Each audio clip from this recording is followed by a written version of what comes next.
Welcome back. It's top 8 at Frosty Faustings. It's Skullgirls. You know what it is. We've had some amazing matches thus far, and we're going to close this thing out super strong tonight. Of course, we got a lot of interesting stories happen. Sonic Fox making it in on the loser's side. Elder Saluda knocking them down to losers, but then themselves also getting kicked down into losers. And Sage looking to really cement himself as king of New York once and for all over his best frenemy, Sonic Fox, possibly. Alex, tell us a little bit about some of the matches we've seen so far. It's been kind of a tournament that's both. There's been a lot of surprises that have, in a way, been not surprising. Like Toluda beating Sonic Fox. Toluda's done it before. Toluda defends the Midwest like nobody else. I think the bigger surprise, at least to me, was Lanba. Like he's a online warrior. I see him online on Steam. It feels like 24/7. Like even if I'm sitting at work and I turn on Steam just so I can have the friends chat, I'll see him on Skullgirls grinding away, just sitting in the lab training, and he beat Toluda a clean 3-0. We've got Rat Baby making a solid run before running into Cloud and losing in top 16. We've got Sonic Fox, who's been kind of the king of Skullgirls for the longest time, except for the one person who's been able to take him down recently is Swift Fox Dash. Yes. Who took him down in Combo Breaker 2 years ago now? Yeah. It's Swift Fox is the only Combo Breaker winner not named Sonic or Toluda. Right. And there's a chance that the two of them could have another clash in top 8. Both of them are on loser side, so it's going to be a bit of work for them because we've got Sonic versus Shaky, a Southeastern player who's frankly just really good when he's on his A game. And from talking to him recently, he's not been getting in his own head as much, which goes a long way. But we've got our first match getting ready to get started. We got Lana Long and Triviality. We just saw Triv just... I don't know how to describe their team other than it doesn't look like there's synergy until they start actually, like, once the characters start doing stuff, you see how the team works together so well. Like, you've got two very, very good lockdown assists in Robo's H-Beam and Squiggly's Dragon Bite. Both of them just leave you in block stun forever. You can duck H-Beam, but that leaves you open to all the very scary overheads that Peacock can put out. We're going to be throwing up the bracket so that y'all can see it as well if you don't have... So let's track this. Let's talk about some predictions. Let's talk about some analysis. Let's talk about some wild guesses. Like, I actually feel like Lamba and Triv are both newer players, but they've been playing for a while. It's just that you haven't been seeing them in tournaments that much because either they haven't been able to travel, or when they were able to travel, you just have a bad day. It happens. But I think they kind of are more of the new school of players who have come in after people have figured out how good lockdown assists are as opposed to DP assists. But then the other side of the winners, you've got the Kill Sage and Wing Zero, who have been playing since the game, and honestly, since the game's beta. Like, There's been an unwavering mentality there, Yeah. Wing is actually still playing the exact same team that he has played the entire time he's played the game. He is Wing Philia, solo Philia all day. I think I've only seen him play another team once in tournament. Sage, on the other hand, has jumped around quite a bit. The only consistent I've ever seen out of him is Sarabella, he just enjoys playing. Can't hold it against him, and he's got the wins to back it up. On the loser side, as I said, we've got Sonic Fox and Shaky Fingers. And then the other losers match is Swift Fox versus Cloud. We just saw Cloud play. He was knocked into losers because of our ready players and winner side. He's got a very strong team and has been playing for a long time. He just occasionally gets in his own head, and Swift Fox is honestly, I think, the worst possible matchup for him because Swift Fox Dash, he wins off getting on in his opponent's head. If Swift Fox gets to start running his game and Cloud second guesses himself, he could be in trouble. Yeah. Again, champion caliber players. Yep. So Peacock Triv Mirror's versus delighted. Lava to start. Yeah. Kind of This is it's gonna be more awkward for Lanba just because his team does not have as easy a time dealing with Robo Fortune as Triv has on dealing with Big Band. And we're just kind of seeing it. Like, the Big Band, H-Brass Assist is usually your way to get in on other Peacock players. But when you've got H-Beam, you just ignore it. Oh, yeah, no. You don't have to care. Wow, happy birthday time. This sucks. And I think I speak for everyone in the chat when I say what everyone was looking for was more Peacock. Oh, yeah, definitely. Kind of surprised. Lanba went greedy and did not go for the double snap and instead tried to get the double kill, and it didn't quite pay off, but Squiggly's bleeding so much that I don't know that it matters. Although Triv does get the first kill. So much red life there. One wrong move is going to spell that drain away like a sieve. Great. Yeah. That was perfect. Gets the There it goes. It's all gone. It's gone! This is one of the few matchups that I think is straight bad for Squiggly. It's kind of funny. Big Band is just able to contest her in air much better than you'd suspect. And I think it's just because his buttons are so big. and you can see it. Triv got Squiggly out immediately. Right. Enough here to do the work that needs to be done, though. That's good. Yep. Alright, Lamba's got a tough hill to climb with only 1 meter. A little bit more meter, I think this would be a lot more doable, but he's going to have to maneuver a minefield. Almost literally. Wow, I don't know that I've ever seen that Peacock crouch light kick trade on an when he's anti-airing. Everything gets happens once, right? Yeah, and it had to happen eventually. Get a deep enough heavy punch, and the unbeatable punch move to close it out. Unbeatable. Wait, you're saying it's just a quarter circle? I know, it's Skullgirls crazy. history, if anybody remembers. That's quite the moment. It's a little bit of a callback. A little bit of a callback. Like, despite losing 3 characters to none, Lanba had lots of opportunities, just wasn't quite able to fully capitalize on them, whereas Triv has been. I think your call out on the assist game was 100% accurate, though. I think that kind of was the differentiator there. Is somebody had an assist that just wasn't working the way they wanted it to. Right, round you start, actually saw it right gets there. stuffed. I think it looked like Lanba switched to beat extend there, which I 100% agree with, because he's just not going to be able to win the zone anymore, not against H-Beam. Nice, But good reset. Fake cross on it.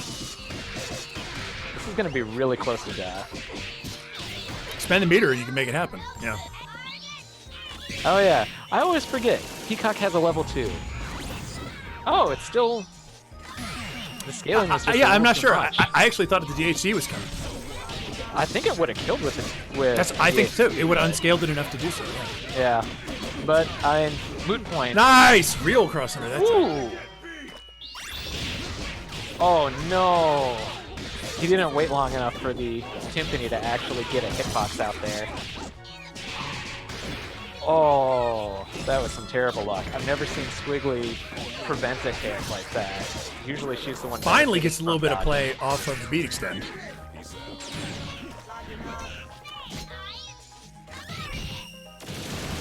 Oh, no. He tried so hard to play it safe and just call the DP assist instead of going for the push block guard cancel, but beat extend just wasn't quite invincible enough. And Triv with a little extracurriculars at the end of the match. Yeah, Man, Triv playing out of their mind right now, to be honest. That was much stronger than the first game. Every match that I've been able to catch Triv play, he's been playing lights out.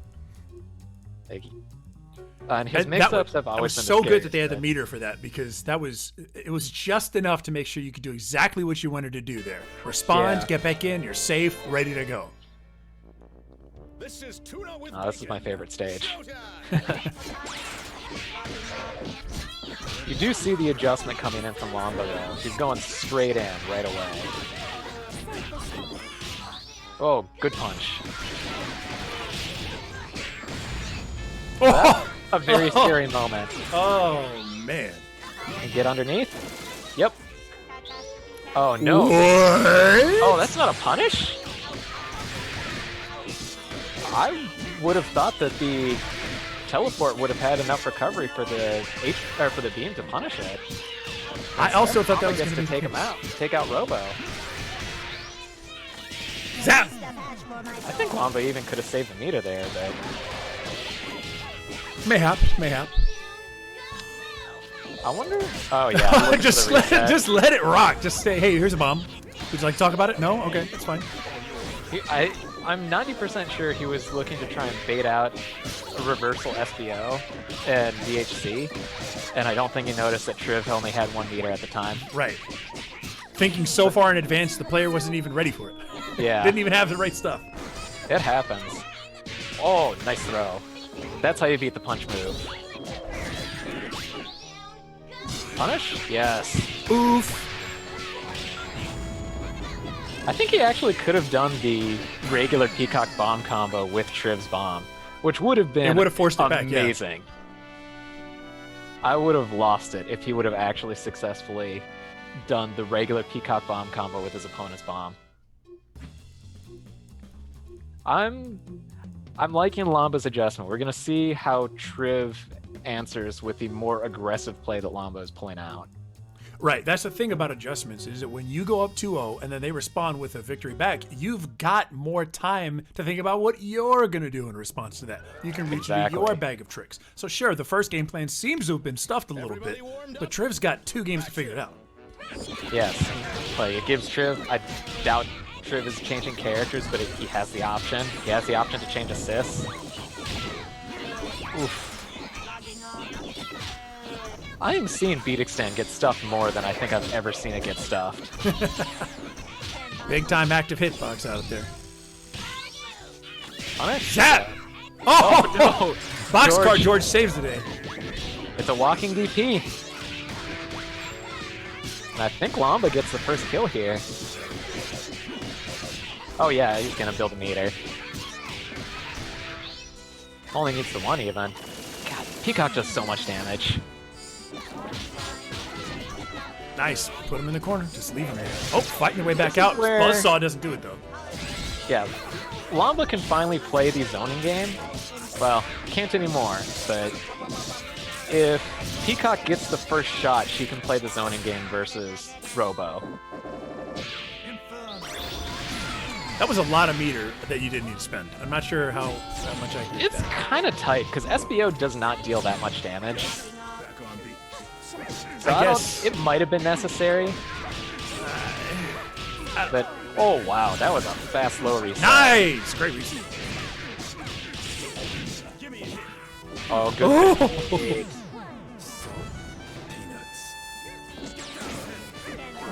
That's kind of the downside to Squiggly's air throw, is that you tend to interrupt it with your assists a lot.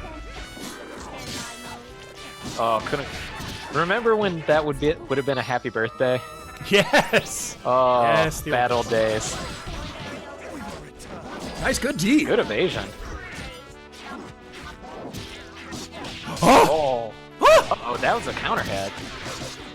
This is... Oh, no! I Knocked himself up. Firmly disagree.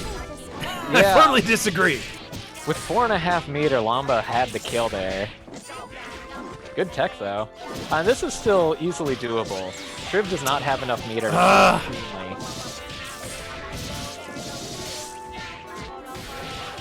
Now there it is. That's a wrap.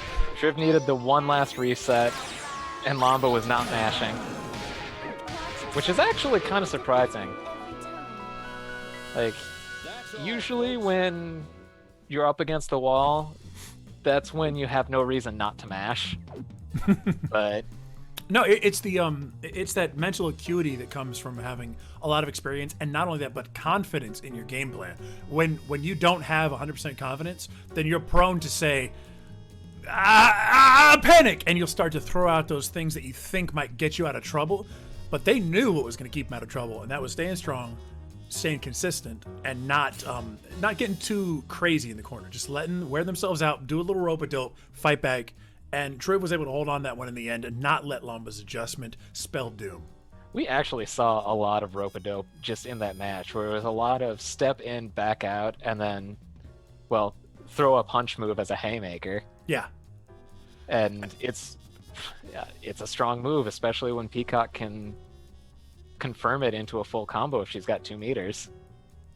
Exactly, and there was a lot of really fortuitous trades on both their parts, where they'd be throwing stuff, the kitchen sink, across full screen, and it would be like an odd cannonball that would get the kill, that type of situation. I think it happened 2 or 3 times in that match where a character would go down from a full screen trade, essentially. Yeah, a random George sneaks in, a cannonball, an assist, just something comes out at just the right time.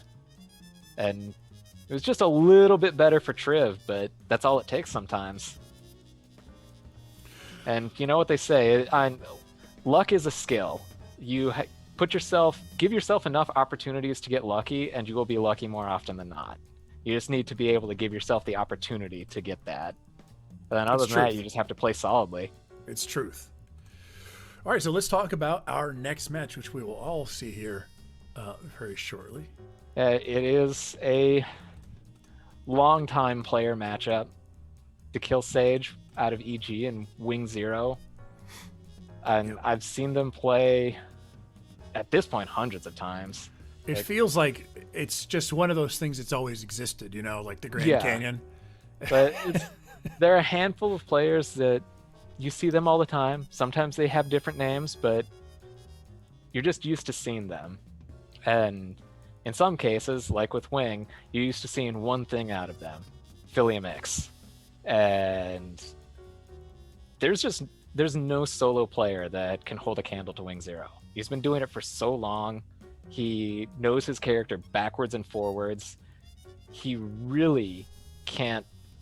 You can't overestimate how good he is with his Philia and how good he is at capitalizing on every little mistake you make, because a solo is going to do damage. Mm-hmm. With Wing, the damage is going to be absolutely maximized, and you can't afford... You can get maybe 2 mistakes, and any more than that, and your characters are just all gone. And that's on top of dealing with just the absolute terror of his mix-ups.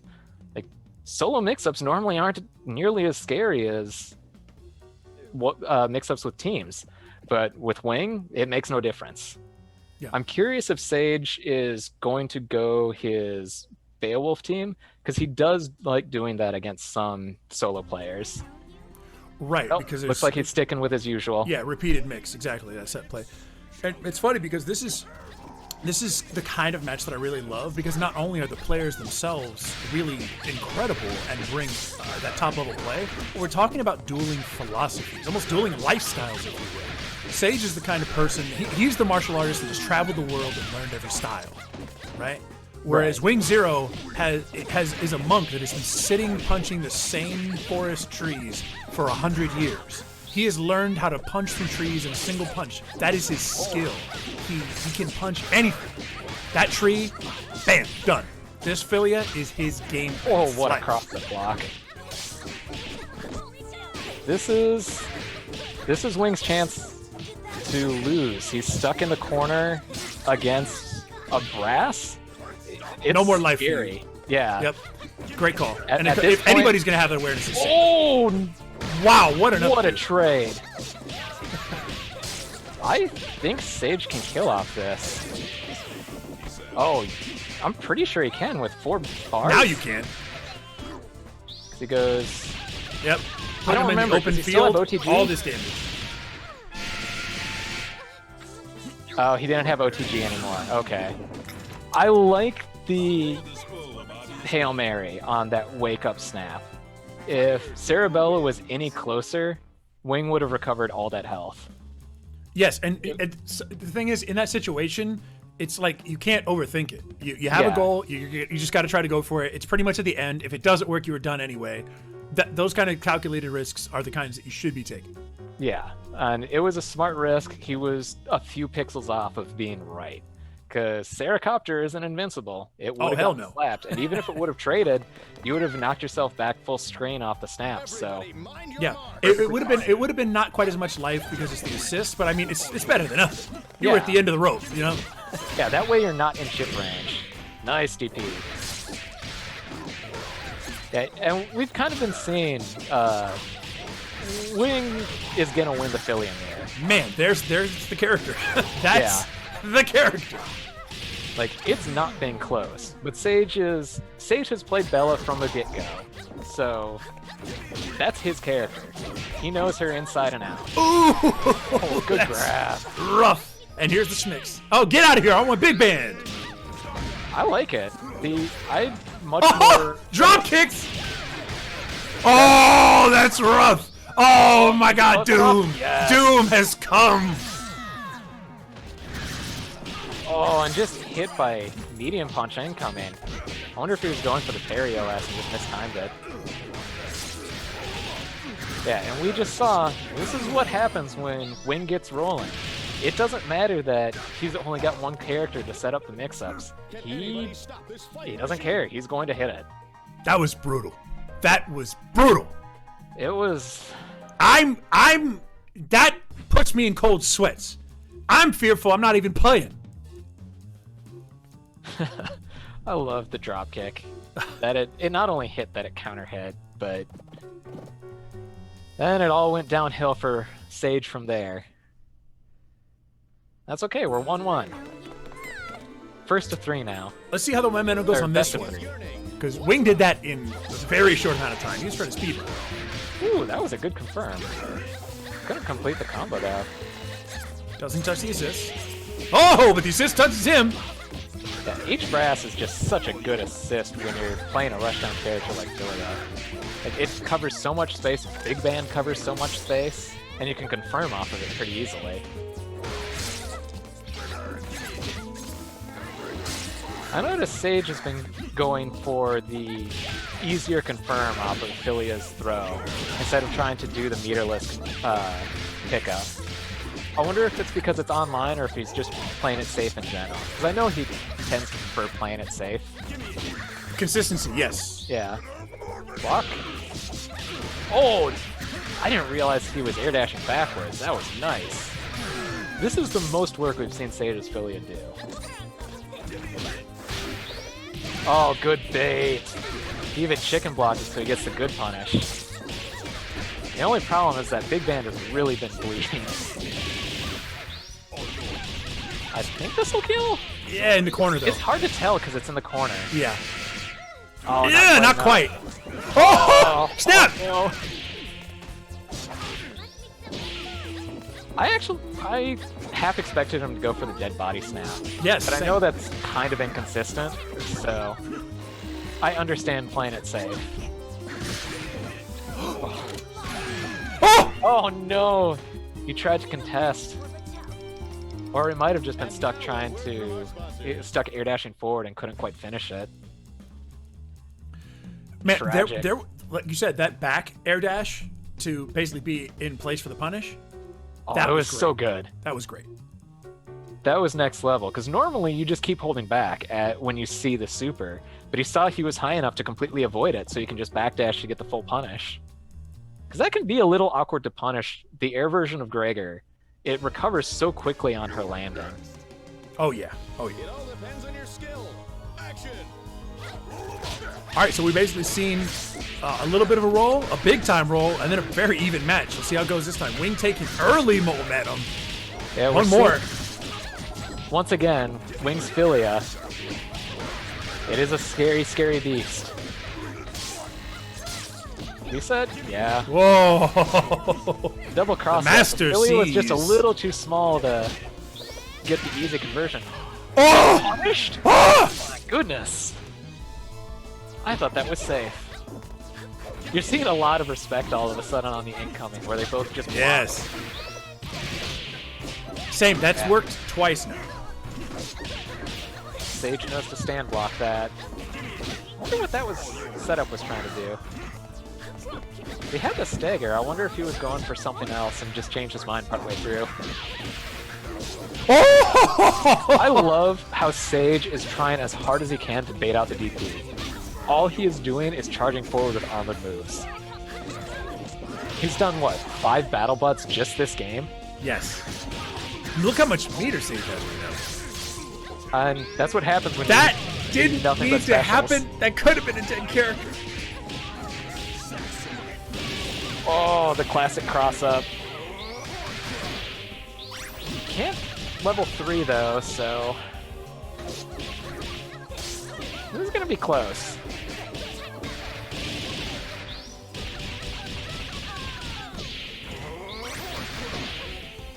Yeah, it was just a lot of undizzy built up. He just didn't quite... Oh, he could have snapped the assist. Oh, no!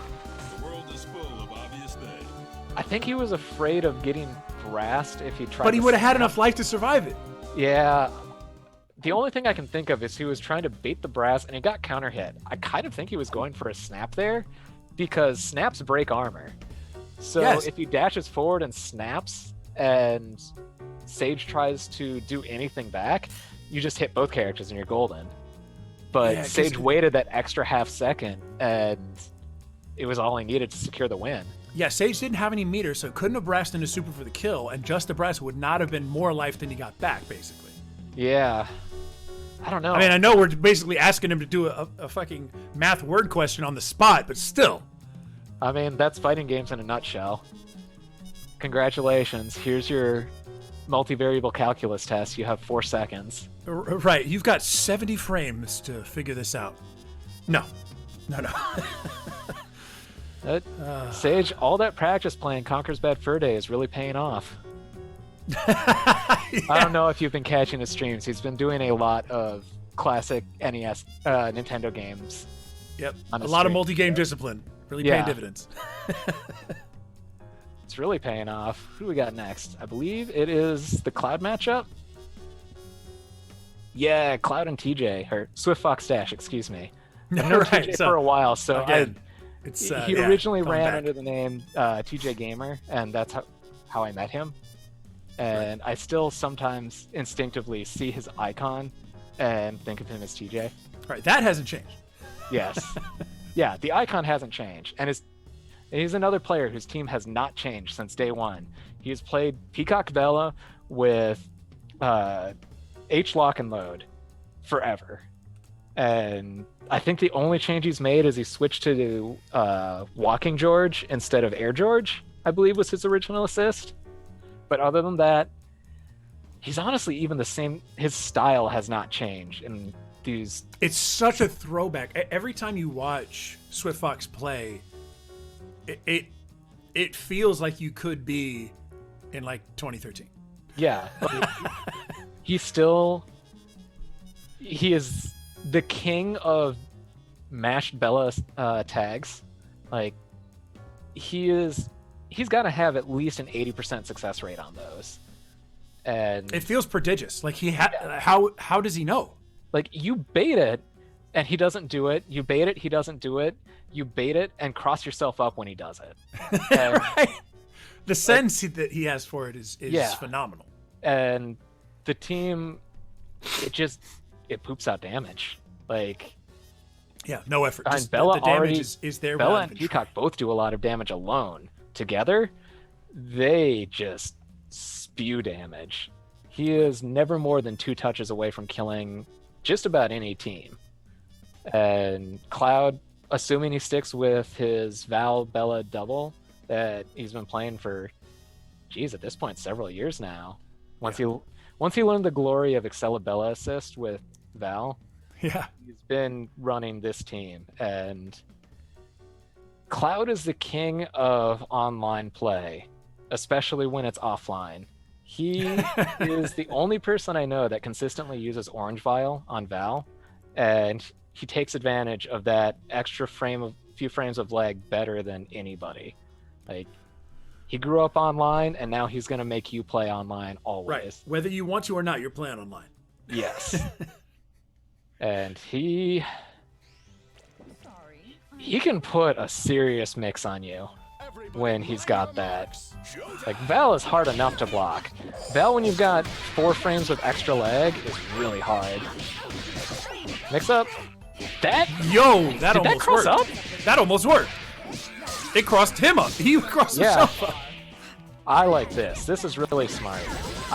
Like, Peacock is definitely TJ's stronger. Oh! Oh, that was unlucky. I thought Cloud was tall enough or high enough up to have avoided that. Same. Like I was saying, I agree with the decision to snap, but it just didn't quite work out. Alright, this is Cloud's less experienced character, but at this point I don't know that it matters because it's been years. He is going to look to kill. Yeah. Even if that didn't kill, he could have chipped out very easily. Oh, yeah. So now, I wonder what Cloud looks to do. He's got 3 meters, so this is doable. Like, this won't kill, but it'll put him in chip range. So Cloud is going to have to make one very smart decision right now. Oh, that was taking advantage of Cloud never snapping. Or never snapping. Never bursting. Oh, that was smart. Yeah, it's the way this is, though. It's almost a foregone conclusion. No way to get life back. Interesting little reset. He's going to get the character kill. But, I mean, at this point, what are you going to do? And as long as Cloud doesn't get hit by a mashed... Which, there it is. Yeah, and that's what I mean. You had to go for the hit on incoming, and unfortunately he wasn't able to get it, and then it's just one mashed diamond away. I think if he would have been standing, he had enough to push block guard cancel and not die, but it was close. I think what he was going for was trying to chicken block, land cancel, do something, but just didn't quite have enough health for it. He was stuck airborne for that little bit of extra time, and just enough to chip it out. Yeah, and again, seeing Swiftfox's play is like so classical. It's like a, it's like a Skullgirls. It's like a Skullgirls folk musician. It's that old style where it's like lock and load. You know, we're throwing double butt. We're doing that. Everybody else already moved on to the other assist to do the same thing, quote unquote, better, but he's still staying true to the classics. TJ has his style. I don't know if that crossed up or not. Yeah, we're seeing the orange vial mix up. This is... Oh, that wasn't supposed to combo. Unlucky. Now the question is, does Cloud snap to finish off Peacock, or does he want to try and... What Yikes! Beautiful.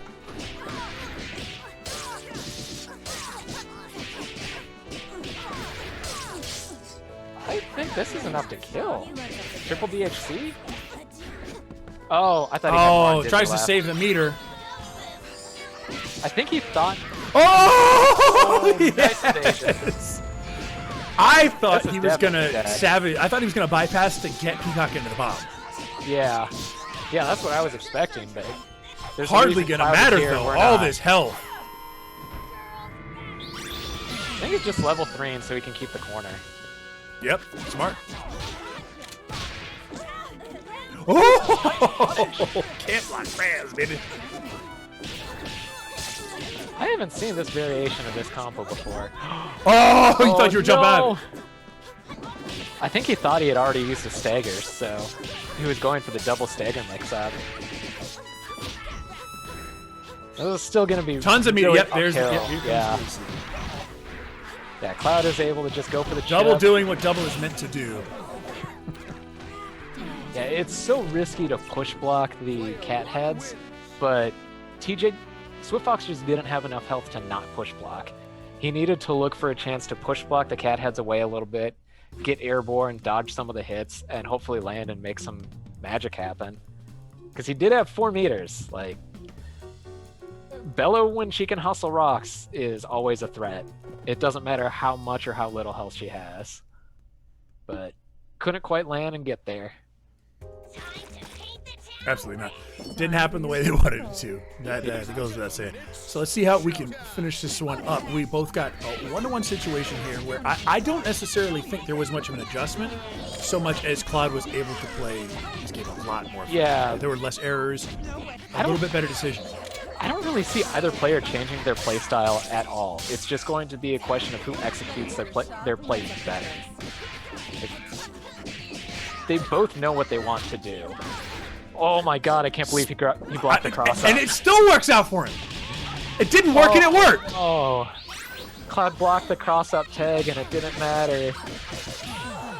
I'm sad now. I do like how, another thing that has never changed about Swift Fox, every single round, he changes colors. Doesn't matter. Just one of those little funny things that you only ever see Swift Fox do. Right. Everybody else has the the colors that they anti-wing. like, but Swift Fox just likes all the colors. Ooh. Now that early kill on Val has been just doing so much damage. That was a weird series of hits, but it's paying off for Cloud. What was that? I think he went for the air throw reset. I think Swift Fox saw it and tried to tech, but when the air throw whiffed, it let the cat heads hit. Oh, raw take. So I don't know if it was next level intelligent or just next level lucky. It's one of the two. It was on another level, though. We know that much. Yes. Nice! Built it just in time to get hit. Oh, no. This might be lethal.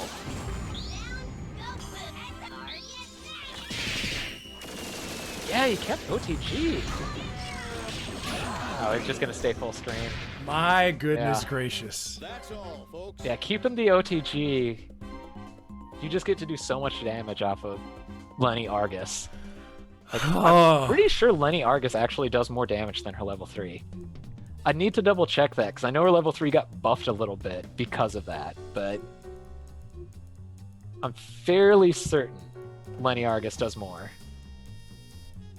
God, she does a lot of damage. God, that cat head series was just so That was weird. absolutely, yeah, run under, and then we're going to do a grab that doesn't work into another reset. Yeah, TJ definitely tried to tech the throw, but he either got next leveled by Cloud or got unluckied by Cloud. Right. One of the two. What galaxy was that galaxy brain move in? We don't know. I like this. The run up Cloud low, though, was we know that. very attentive on where George was there. That was just a flat out drop. This is Cloud getting in his own head. He does that when he drops the stuff that you see him hit day in, day out when he gets in his head. If he's able to calm down here, like, he's still got 3 meters. You can do a lot of damage. He's got the team that can handle this. We're just gonna see. Only 2 tried to level 3 there. Oh, couldn't quite get there in time. That full screen, that's very hard. Oh! Oh. Hey, still picks up a little bit, though. No action, real. All right, good bait.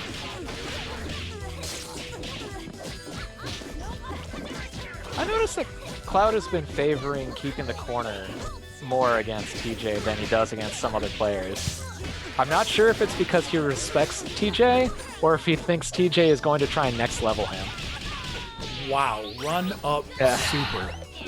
The Bella Classic, when you've got a safe DHC, just run Dynamo and then DHC. It's very hard to punish. I was almost really impressed. Flesh Step has a little bit of projectile invincibility. It looked for a second like Cloud was able to get through. So much meter. We might just be dying on rainbows. Yeah. He needs to find somewhere. You can punish? Oh.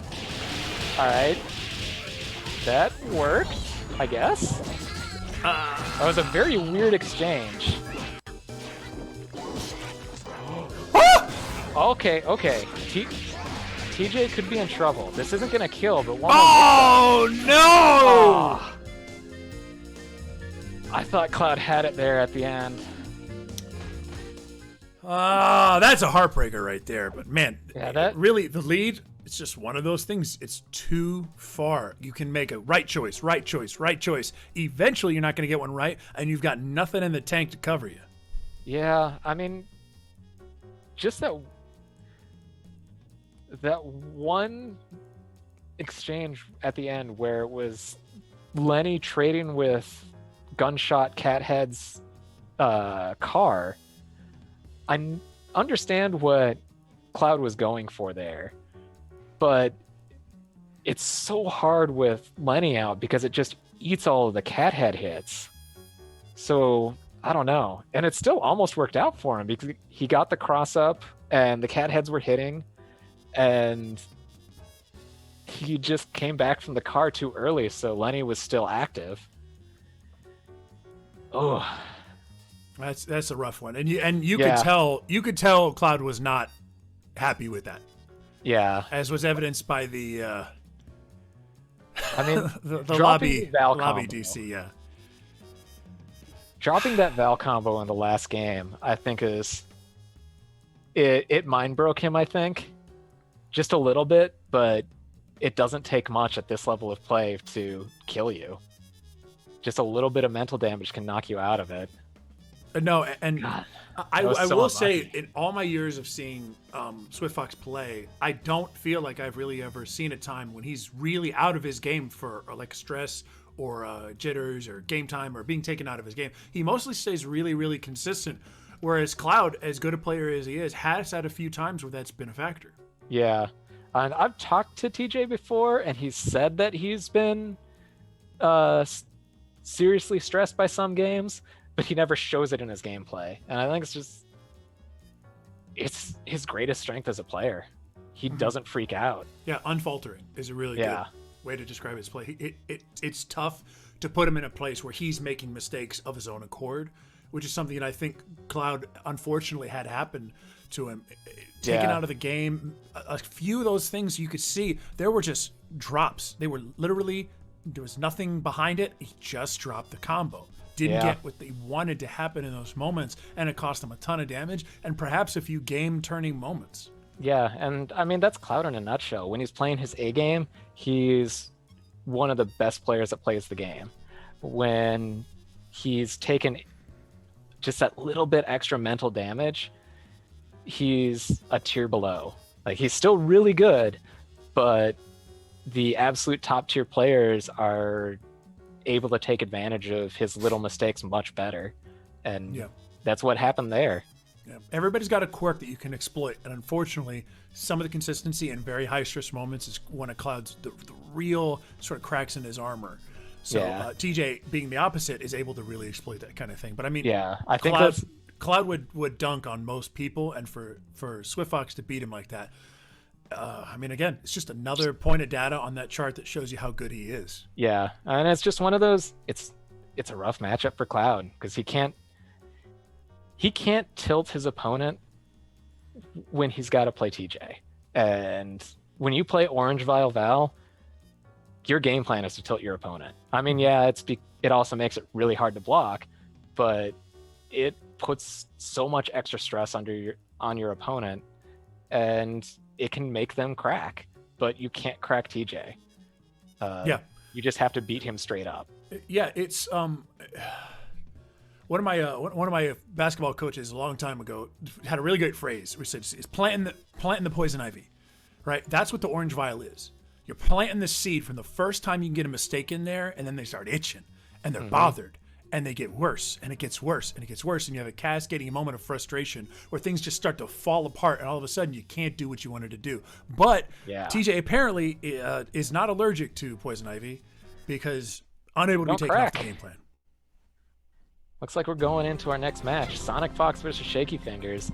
Sonic Fox, they're the champion of Skullgirls.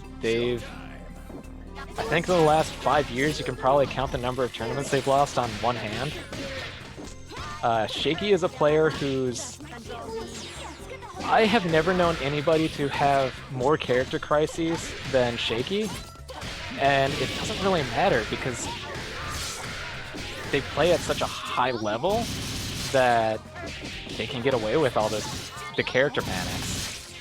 Absolutely. No, Shaky is one of those super interesting players because they have such strong fundamentals and yet such heavy wrinkles in the game plan. We were just talking about a player, Cloud, that has some issues with maintaining consistency under high stress moments. Let's not beat around the bush. Shaky Fingers is a player that experiences very high levels of stress during gameplay. Yes, and he knows it's his greatest weakness. I've talked to him a lot about it, but it's hard to break yourself out of it. And right. I mean, the thing is, it's a core thing. You can train. But when you're basically in battle, your body's is freaking out, sending adrenaline to every little fiber of your being, and you're operating at such a high level of intensity. It's hard to just tell yourself, oh, I'm not going to do that. You're gonna be stressed. Yeah, you saw, like, as quick as this match has been, there's been a couple of points where Shaky made a couple of panic moves, but I think as the match went on, he calmed down a little bit because he started showing more smart decisions that just didn't work out. The run-up reflect on a Shadow, being able to space himself to be able to punish assist calls. I'm wondering if it's just the downtime and having to wait has cooled his hands down and he just needed a little bit to warm back up. Sometimes that happens. I remember last Frosty, he was playing a pools match before getting into top 16. Mm-hmm. Or, I'm sorry, Advanced. I can't remember what stage he went to. Apologies. But he was playing a match, and he started off extremely weak. And you could see how the frustration. But, he had a couple people in his corner. He was working out, hey, man, you got this. Just take it easy, cool off, you'll be good. And he was very much able to recompose himself, and you could see it growing every time. It's just unfortunate one of his weaknesses is he gets cooled back off at the beginning of a set, right? Yes. So he gets stronger, then he goes back. He's got to, build his combo again. A little bit. And we've seen exactly that happen. He calmed down between the first and second match. He's playing his game now. He's took out Fuqua without too much trouble. Oh, nice stare down into the hit and so much meter. This can be a kill. I like how Shaky instinctively called the head drone despite having 3 head drones already. It shows that he's turned his brain off, and I mean that in the best way possible. Right, you've entered the zen. You're now one with the universe. He's in the zone. He's just letting his hands do what they need to do. Although he did just get hit, didn't convert anything big time, but a little bit of a hit to break the composure what a could grab. be bad. Wow! And again, we're going to be building up to that 3 meter very soon. The reset works. He's going to have enough here, and this can be it. Let's talk about taking this round. This one needs to happen. I'm sorry, the double cross up on the E-break, step back, giant step, I would have been hit. I didn't see that coming. And that's a whole different kind of Shaky right there. Yeah, that's Shaky playing his game. Shaky, I guess he just did need that extra warm-up. He had too much downtime. Because he's not dropping his combos, he's hitting his mix-ups, he's making the right decisions, which is something that we've always known he can do.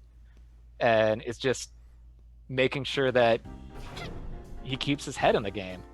No, Shaky's one of my favorite players. He's ESPN in a bottle.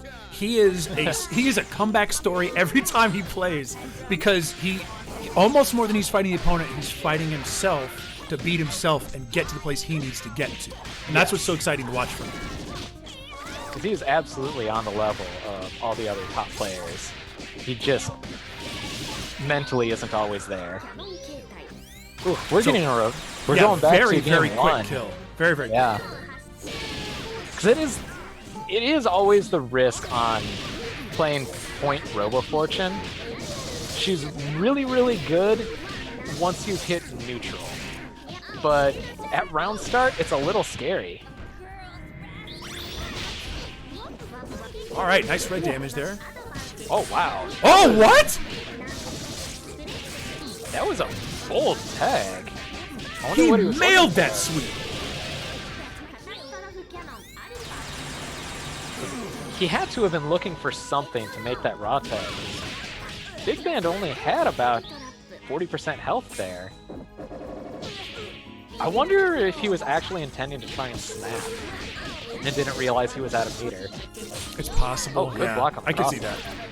Yeah, 'cause Oh Bella- no, got clipped. Oh no. Fell I right think- to the loving arm, sustaining medium punch. And, yikes. Yeah, he must have been going for a snap because Bella was bleeding hard. And he just didn't notice that he only had half a bar. And that happens. That's especially when you've got a Robo on your team. You're used to having a full stick of butter all the time.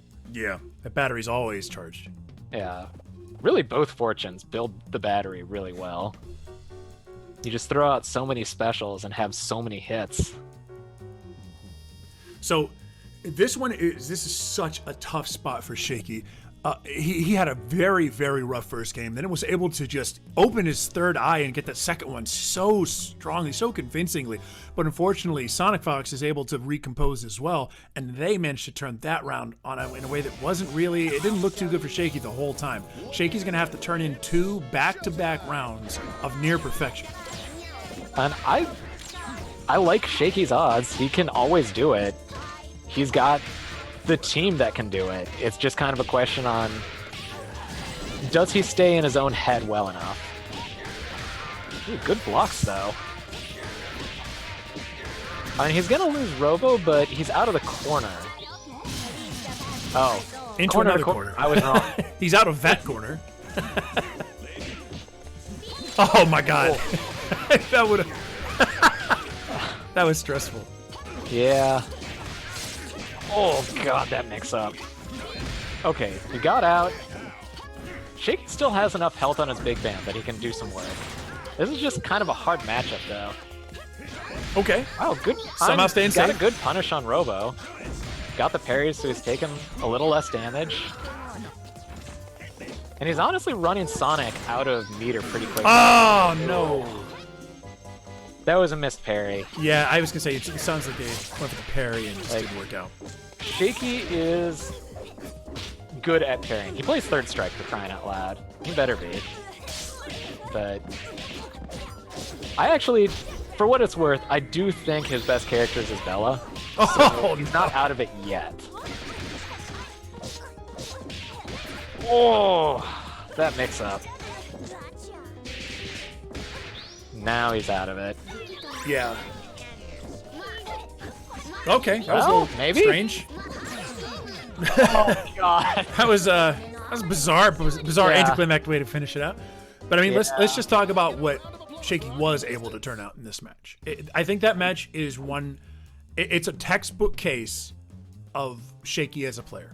Yeah. So strong. But sometimes Shaky at his best turns up, and sometimes Shaky is feeling a little bit less than 100%.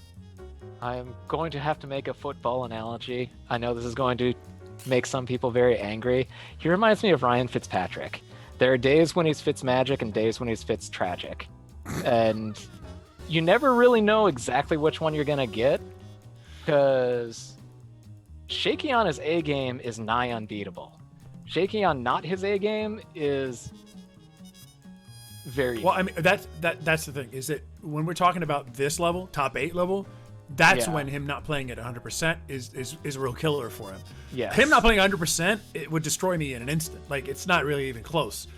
But against the top talent, he's got to bring Diamond Shaky. Yeah. And he did so many things right and just had a couple of things go wrong. And I don't know if it made him make a wrong decision or, I mean, it is Sonic Fox. Sometimes you just get beat. Yeah. Sonic is It much wasn't like anybody Swift else. Fox, It was another Sonic player Fox. that never tilts. Yeah. And that's something that you just have to deal with it.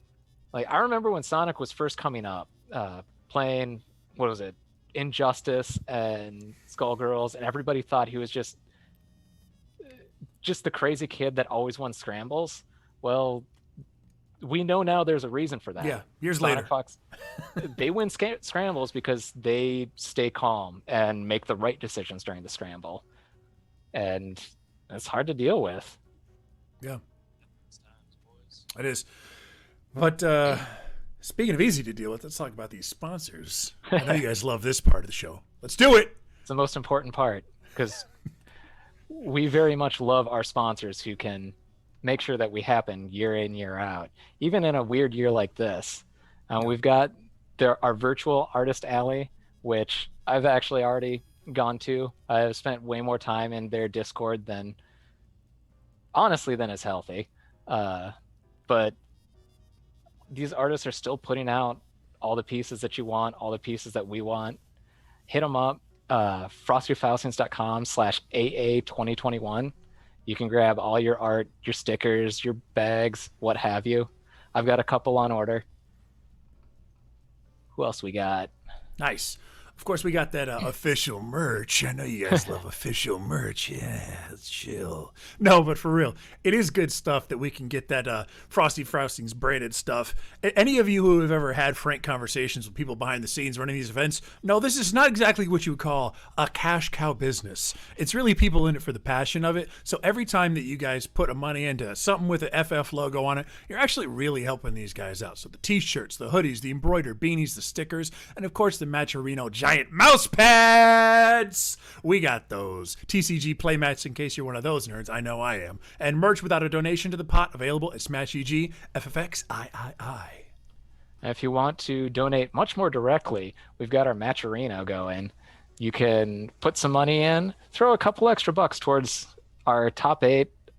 Is it paying out to top 16 now? I think so. I think it's top 16. Don't quote me on that. I think because we had such a generous pot from several individuals, including Sonic Fox and Hidden Variable, that we managed to get up there.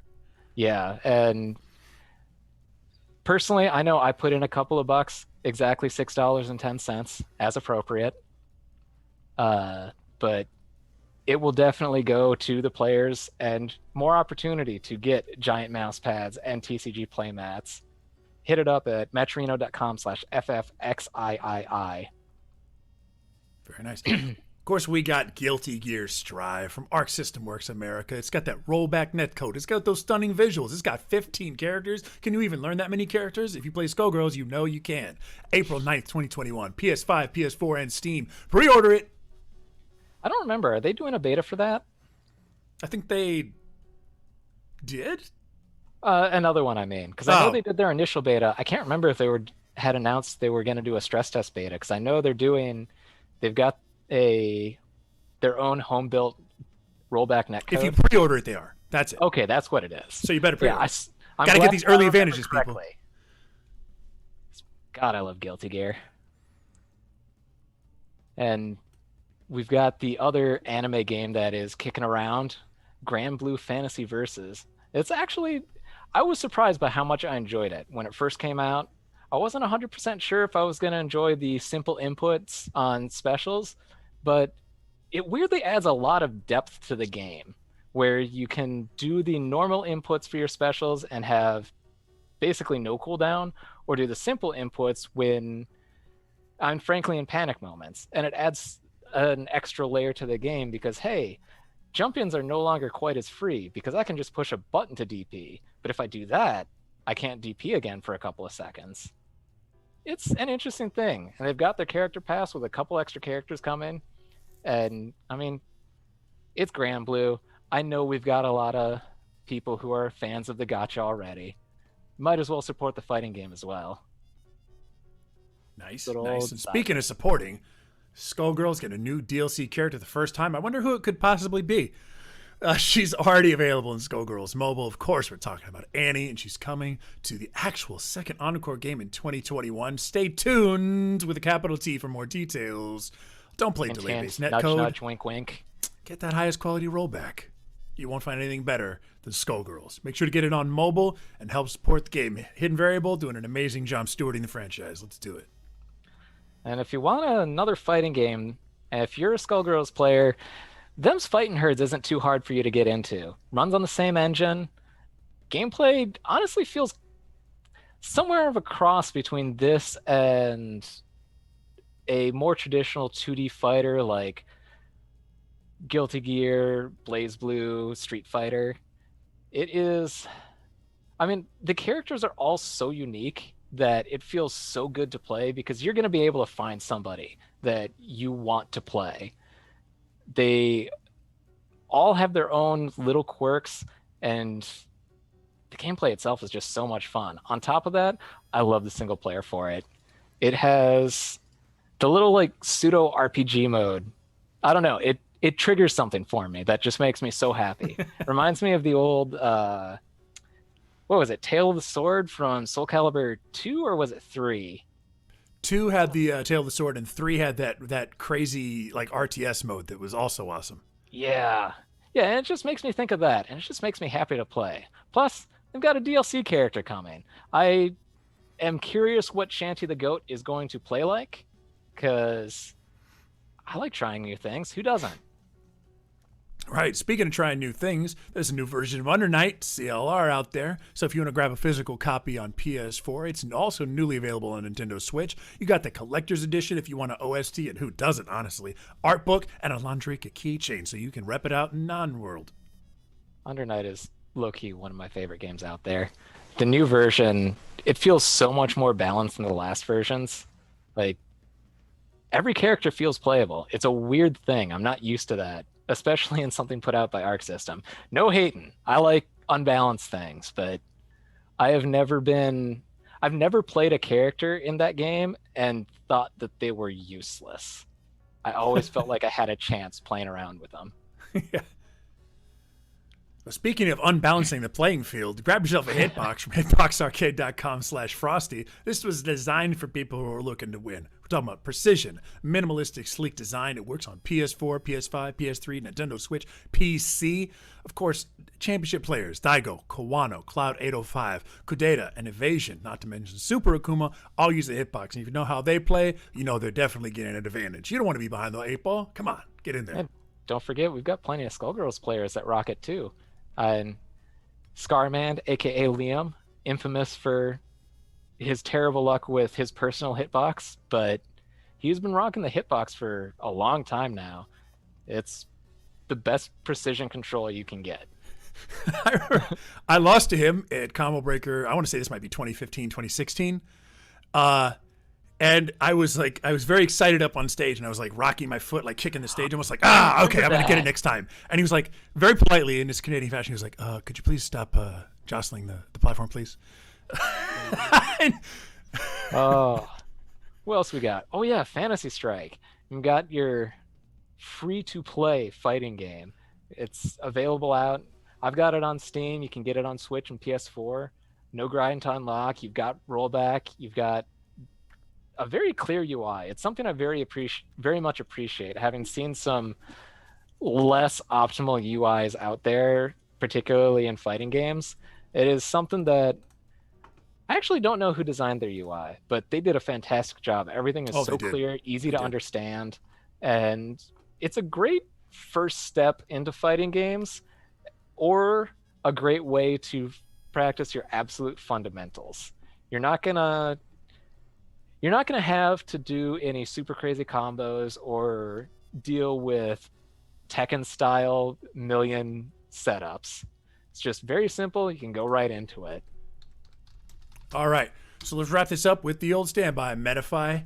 This, of course, is a service where you can get coaching from real players out there who are doing their best to show you what they got. All the money goes to the individual coaches, so you have absolute confidence that you're getting a clean product.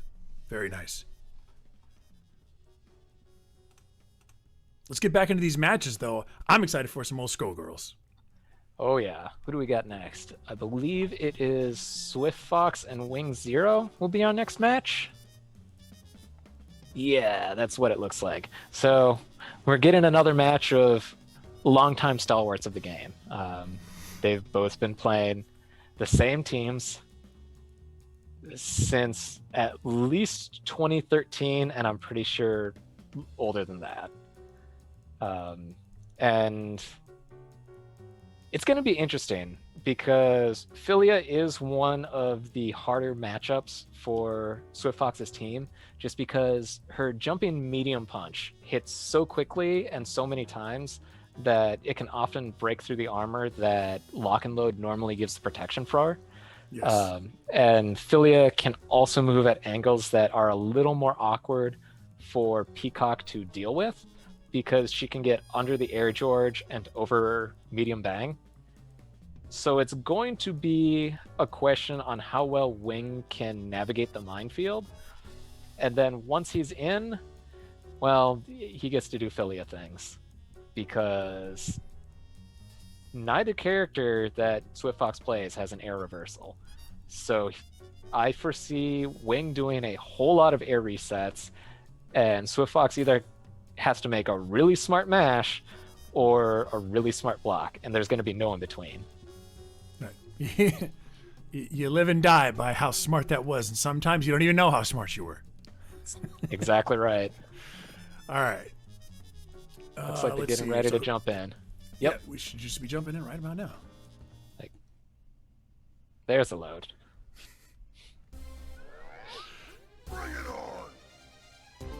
All right, so yes, these are two titans of consistency throughout the years. Yeah, they don't give up on their style. They play it until the engine falls out. One small thing, I really appreciate that Swift Fox went with the base colors for Peacock and Cerebella, since Wing always plays base color Philia. Yes, Wing is canon Philly. Yes.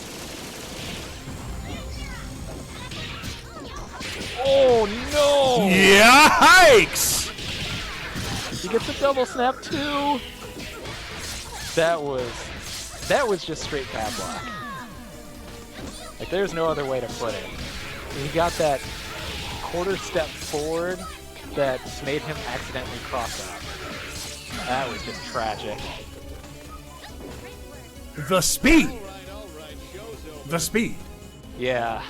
That was blistering. Blistering! One mistake, and Swift Fox instantly died.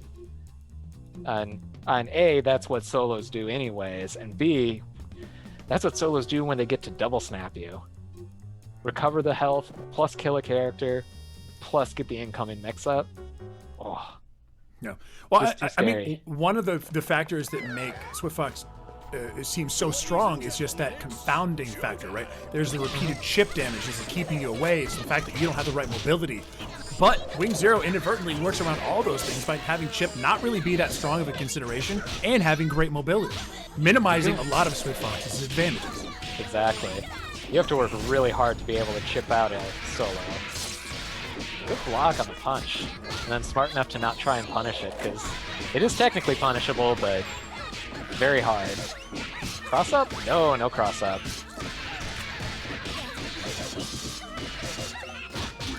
There we go.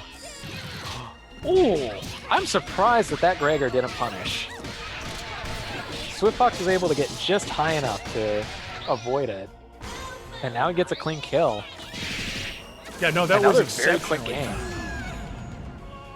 This is basically Master Blaster, the match. Whoever's taking the momentum is just a wrap. Oh yeah. Like, both players are able to carry momentum so effectively because both teams hit so hard that you don't have a lot of room for error. Especially because these characters can hit so hard without using up much on Dizzy. That's the really big thing. They can save their own Dizzy for when they need to kill. Let's see if we're going to have another speed run, or if we might have a little bit more of a back and forth here. I don't know that we're ever going to see a back and forth between these two players. Like, it's just neither of them play in a style that allows for a lot of back and forth. Especially not duo versus solo. Because the box reset doesn't work. Yeah, nice. Good block. Yeah, so far, Wing. Oh no! Oh! Lost track of George. George, you son of a gun! Where does Swift Fox go from here? He's out a meter. All right, kept it simple. Just kept the corner. Keep the pressure on. Wing has to find a snap, otherwise he's in chip range. All right. Reacted properly to the fake teleport. Oh, saves himself the moral victory. Gets some life back. Very nice. Yeah, he's got enough life now. He can play. Oh! Crouching light doesn't connect. That sucked. That was a very scary set of whiffs. Push block guard cancel jab. That's how you know a player is good. They're smart enough. The bravery to and just do a confidence. normal. Does he get both? Yikes! Come Yes. on! You know what it is. Oh no! Oh, the classic. Pump the armor and then 360. It's so good because you can react to the armor flash, and then you can just kind of see if are they on the ground, are they pushing a button. It's a little hard to tell if they're just blocking, but oh, I cannot believe that Gregor didn't happy birthday at the end there. Like, he hit both, but he wasn't able to get the OTG on Bella, and I don't know why. Just bad luck. Yeah, I just a hitbox didn't work out in the favor. You know, kind of Yeah. wacky moment there. Huh. It's an interesting round start. Surprised it didn't actually work out for Wing since he got the clean hit. Oh no! Wing was trying to chicken block but crossed himself up. Alright. Swiftfox is just gonna play his game now. He's got Lenny out. Lenny is the biggest stop sign you've ever seen. Goodness gracious! Yeah, it's just so much damage. Oh no. I don't think Wing can come out of this. Yeah. Yeah. I think his only chance would be to DP through the item drop, but that's a tall order to ask for. Oh My man. God, man, every single round was like the you only get one life game mode in a shooter. Yeah. Like it was just rounds over, rounds Yeah, over, you're playing- rounds over, rounds over. You're playing Contra on one life. Good luck. Yeah. And I mean, and it was every single round. All four of those were just so incredibly fast and dominant by the people who won. They took Yeah. control of the situation early, and then there was just no recourse for the opposing player. Swiftfox just too strong for Wing, though. Yeah, Wing couldn't find his feet in just too many of them. He had, sometimes you get a little unlucky, but there were just too many rounds where he wasn't able to keep the pressure on, and it let Swiftfox just play his game. Plus, George is a walking DP, and sometimes you gonna just say, die to yeah. that. Sometimes George, is Yeah. the homie, George is Peacock's best friend, and not much you can do about that. Let's see, who do we got coming up next? Lamba and Sonic Fox. This is actually one that I'm interested in seeing, because I don't know that I've ever seen Lamba play in an offline event, so I don't get to see them play against the absolute top tier players outside of in this random setting. options. Yeah, no, this is kind of Yeah. it's kind of an interesting dynamic here, where you're saying a top tournament with lots Yeah. of amazing players. I mean, in we're what in you would top think 8. was right. You would think it's Lanba's strongest sector for all the experience and practice they've had in this venue, as it were, online. Yeah. But I mean, again, we're talking about Sonic Fox, so This is gonna be. I'm curious if Lanba learned from Triv. He did. He's got beat extend instead of brass to start with. Oh, lucked out there. Wow, what an exchange. All right. nice, good conversion. Yeah. All right, put the wall up, protect yourself, and Big Band especially. I like Lamba's decision making so far. He's starting with the right assist, in my opinion, and he's been judicious in using his meter. He is fine as long as he always has at least one to put a Lenny out. Oh, hard, This might be hard. bad. That's a tough luck hit on the other side. Yeah. Expected to get some offense going themselves, but it went totally the opposite. He's still in okay shape. He's got almost 3 meters. His big band and double are pretty healthy. Interesting. Once double. Okay. I'm wondering if he just wanted to force the full screen at mid screen. Because, I mean, it's Robo. When you get to control the game's momentum, it's when Robo is at her scariest. And Sonic is... Oh man, Put him on the other side. That could have been even bigger than it already was. Got the meter to kill, though, yeah. Okay, he's not fully cashing out. Just taking that little bit of extra damage. Oh! Yeah, Lombo Oh, no, he was... all the right decisions. That was crazy, because I know what just happened there. He saw the assist, and he wanted that part of the action into DHC, but he was behind his own thought process. Lombo's decision-making this game has been amazing. And it's been putting Sonic on such a back foot. Wow, I wonder how Sonic got hit there. That was a little weird. They must have been pressing a button to try and punish Big Band. Beat extend, beat extend, hadn't fully recovered. Nice! The D holds out long enough so they can get the assist game to start going. And Sonic isn't out of this. What? How many times? It's like Lombo's not even expecting it, and now he's got death looking him in the face! How tragic! How tragic! Oh, a national tragedy before our very eyes. And Sonic Fox is just Sonic Fox, and they found the happy birthday. I feel like Sonic was fishing for that. Like, that has to be why they were getting hit by so many late beat extends, was they were trying to get the punish on the beat extend. And it finally paid out when they had the corner to get the double snap. And, well, didn't even need to double snap, just straight happy birthday kill. Oh, man. That's a tough pill to swallow. Yeah. Now we're going to see how strong Lomba is mentally. Because that was a one game. And... Right, that was so... I have expected the whole set to be over based on the prior matchup. That was one. That was one round compared to how fast the win games went. Man. I mean, honestly, as weird as it is to say, for somebody like Sonic, who is so good at the scramble, they like playing patient. So I'm not terribly surprised to see games with versus a Peacock to see them go late. Nice. Gets the kill again. Very strong start. Again, oh! Coming out. Oh! Oh, no conversion. He needs to turn that luck into luck. I mean, Lomba is maintaining the... Oh, no, he could have done it! Oh, he didn't recognize. But he gets the hit anyway for another character kill. He even gets to save the meter now. Has a lot of undizzy and a lot of meter. The class. My goodness gracious. Oh, no, but he dropped it! Again! Not again!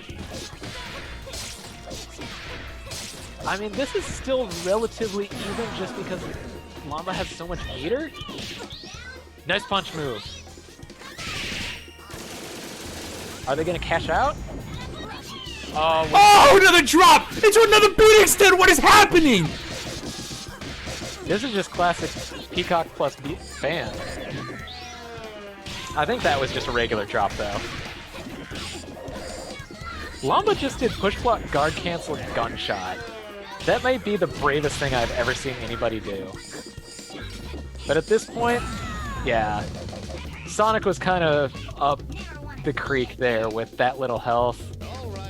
Not enough meter to get the... And even if they would have done diamonds, I don't think Bella had enough health to survive the armored hits. But this is a good sign. Lomba did not get mind broken by, and frankly, 2 happy birthdays when they were in control. And I also noticed that Lomba has to have been picking the stage because we haven't gone to Gehenna once. Right. I know for a fact Sonic gets a power-up when they're in Gehenna. Oh, that was clever! We're starting to get into, like, slugfest territory right now. Yeah. These are some full-bodied swings they're taking. Uh-oh. Got a little bit of waiting on opponent. I got disconnected, too. I got DC'd as well. Did. It doesn't look like the match is good, so they just... I guess we're going to have to run it again? Yeah. Hopefully nobody tripped over their Ethernet cable. Yeesh. Ugh. Severed the Wi-Fi? Yeah. Well, let me check. I've got both of them on my friends list. Oh, yep. Who died? Somebody kicked over Lamba's computer, I think. Ah. Because I do not see them online now. They just disconnected. Oh, So I'm guessing no. somebody tripped over his Ethernet cable. Because Mom! connection. He definitely has a wired connection, and I mean, I've been keeping an eye on all of the connections with all the players, and I'm like, we're looking at like 50-60 milliseconds, about 10 to 30 jitter. That's perfectly fine internet. We can work that in Skullgirls. Yeah, it's either that or, and I guess their computer might have crashed. Sometimes crap happens. Can't really. It does. We'll have to make a. We'll have to go to the TOs on that one. I'm not sure if that means we run it back even, or if Lanba being the disconnecting party means they have to give up that game. Yeah, I don't know. Like, it was early enough in the round that there's an argument for it to just be run it back. But I've learned you always go with the rule and never leave it up to discretion. yes. You always go with what the TO rule is. And if the rule is if you DC, you lose the game, then you have to give up that round, because if we leave it to discretion, then all the judgment calls get there, and then you do it for this person, not that person. It's always better to just go with what the rules say. I'm hoping the rules say we run it back. Like, I know this happened in Plus R last night, where the players, there was a disconnect or not a disconnect, what do you call it? When the machines lose their sync, a match desync. Mm-hmm. And it was in game 3 of a set, and the players just kind of went back in and, did an IK and spent bursts, got hit enough to get their burst back approximately. So we've got a recording. We can see what it was at. Yeah, that's tough. It's tough. much harder in this because we've only got, it's one round, and it's hard to recreate the positions. Yeah, it's hard to like go back in time and recreate stuff like that. It's just, it's not as organic as, one-on-one guilty. Like there's a few less things to keep track of just because there's less characters. Yeah, I could see it, but it's always tricky. Anyway, we're gonna find out here shortly. We're actually gonna check. I'm waiting to hear what. I believe it is Ken Black's decision, since he is the lead TO for. Yeah, we're gonna go ahead and check with the TOs and see if they have any input on this one, so we can try to pass you guys some confirmation from Kenan. They're gonna rerun the set starting at 1-1. So we're just going straight into game 3 as if the disconnect never happened. Yeah, I'm happy with that, because the thing is, you're right. It was pretty early. So if you were going to say anything about where to take it back, it's good that we can just take it right back to the beginning of the game and say, you know what, nobody had an advantage. We're just going to go. Yeah, and that works out. And I'm looking at their connections, and it's still looking fine. So okay, well, let's somebody tripped over an Ethernet everybody cable. In the chat, cross your fingers and try to say, please do not drop. Yeah. Pray to the internet gods. Mrs. Lanma, please, could you wait to have me just a little longer? All right. Oh, that was almost brutal for Sonic. But Lamba missed the micro dash. Lamba's doing a really good job of playing keep away. Yeah, if Lamba was a little bit upset over the DC, they don't show it. Yeah. Like, I'm kind of surprised at how well they're able to play keep away. Oh no! Nice A little too far away. 'Cause I don't think that was a reset. I think that was supposed to be a combo, yeah. But if you get just a little too far away, the Concha won't combo. It's gonna cost Sonic their Bella. Man, with the last hit. Last hit. For a second, I thought Sonic was gonna luck out there because the first part of the beam missed, and it is RNG. It is the only RNG that I know of, or one of the 2 pieces of RNG I know of. The little lasers from Argus. You don't know exactly which ones are coming. Man, I don't this know. one was really, really dominant on Lamba's part. Yeah, like this was the shortest match between the two of them, and Lamba was just able to play his game the entire time. Yeah, you can see by the end life bar, Sonic Fox was trying to hit the assists a little bit more, like focus on that, but it just did not work out in the hair. Every time they would go for it, it would sort of be the opposite of what they wanted. They would take an unfavorable trade. Now, that contra was a little tragic because that was Sonic's chance to really get back into it, but they thought they were a little closer than they actually were and went for the super optimal combo instead of just the easy Magic Series launch. Is Lamba about to come back from the void that is disconnected internet and send Sonic Fox out of this tournament? I would be very impressed, but it's definitely possible. Like I was saying, Lamba is a serious online warrior, and somebody that I think if they were able to show up to more offline events would be much better known. Oh, wow! I don't even know what's going on right now. Too much. It's too fast. Uh-oh. Oh no, the drop from Sonic. That's something you don't see very often. No kidding. That combo is a little hard on lights, but still. He's back there. Big Man is gonna pay. Like, I think this is acceptable in Sonic's point of view because it saves Bella, and he definitely put some pain to... Nice reset there. Completely in the atmosphere. You didn't know which angle you're coming down on. Same again! Same again. Beautiful. Yeah. Now you need to get out of there. Nope, staying in. No? We're doing Yeah. it. I think Lamba... We're betting it all. Oh, And all right. loses on that one, unfortunately. Sonic Fox still down a lot of life. Down a lot of life, but up in meter. And this is a fairly hard matchup for Big Bang. Oh, no! there's the character. Only one left. Of course, it's got to be Fukua, you know. Oh, yeah. I mean, this is Sonic's scariest character. Oh! Oh, no! Oh! And Lamba we're going is to be just coming getting down to one character apiece. Excited on those bomber calls. Now it's one-on-one, even meter. I think next touch kills. Next touch is it. Because both of them have empty on Dizzy. Okay. Oh, can't okay, the go throw's off for pro. Yeah, air the though. throw's pro. Oh! And, oh, went for an extra reset. But this is definitely dead. I think Man. that extra throw reset I think was unnecessary. Unnecessary, but that's so in character. character. It's both in character, and I don't know, they might have been committed to the throw anyways, and we're just planning to use the block stun on the jump jab, jump roundhouse to staircase down, Right. and then go for the quick grab reset. Right, dive bomb, yeah. Yeah. I think that's what was happening. Holy moly.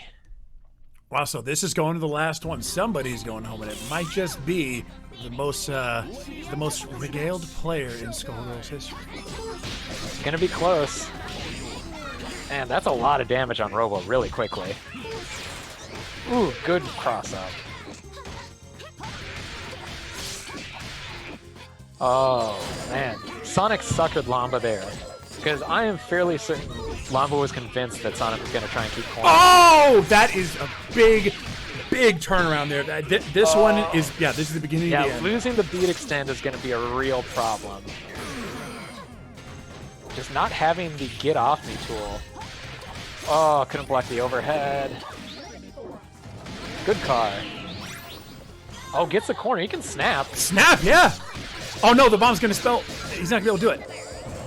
Yeah. Yeah, I think he Unfortunately. lost track of how much HP Lenny had.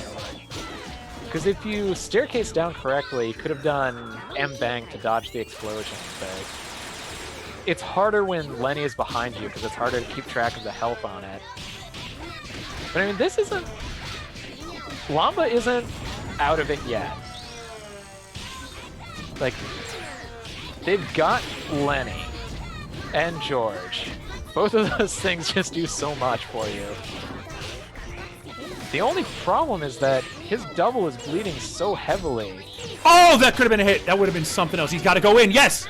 Oh no! Not enough. Not enough. Yeah. Yeah. I think Sonic just gets to chip out now. Yeah, no health Desperation left. super incoming, but that's about it. What? Oh, no! That doesn't. Oh, that He is. beat the anti-air, but...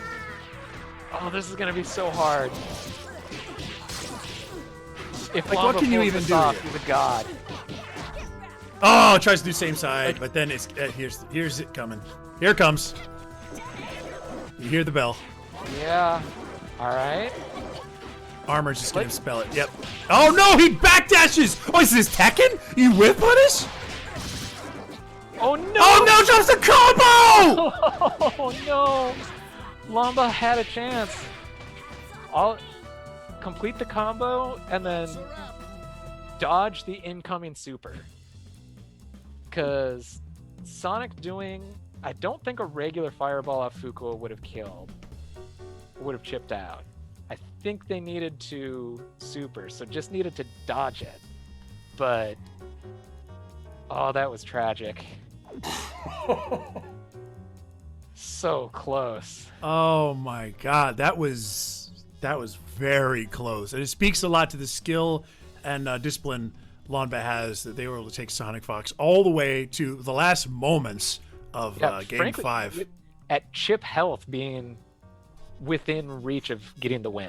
All right, fearlessness. Fearlessness. Yeah, like proper patience, stood there, waited for assist calls, punished the assist calls, and just paying attention to any tumbling runs to make sure that you don't get hit by, tumbling run dynamo or battle bud.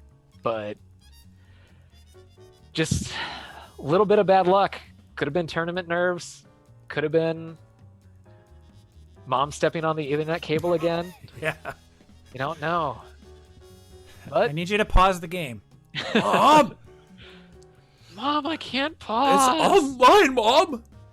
Yeah, no, that was a rough one. Unfortunately, it's crazy because Lamba came back right after that and really slayed. Like, just was in the zone. And it looked like it was going to be the case there. But, like so many matches tonight, we've had instances where there have been really unfortunate drops. A little bit of rust there. I'm not quite sure what caused that. Tournament nerves, like you're saying. It could have been any number of things. Regardless, the absolute consistency necessary to beat a champ like Sonic wasn't there. And Sonic pulls it out. He's moving on. All right. Looks like we are getting ready for winners finals now. We've got a longtime stalwart on winners finals in Skullgirls, EG's To Kill Sage, versus the slightly less common Triviality. This is... I don't know. This could be another case like with Wing, where Philia is able to move around the fireballs, or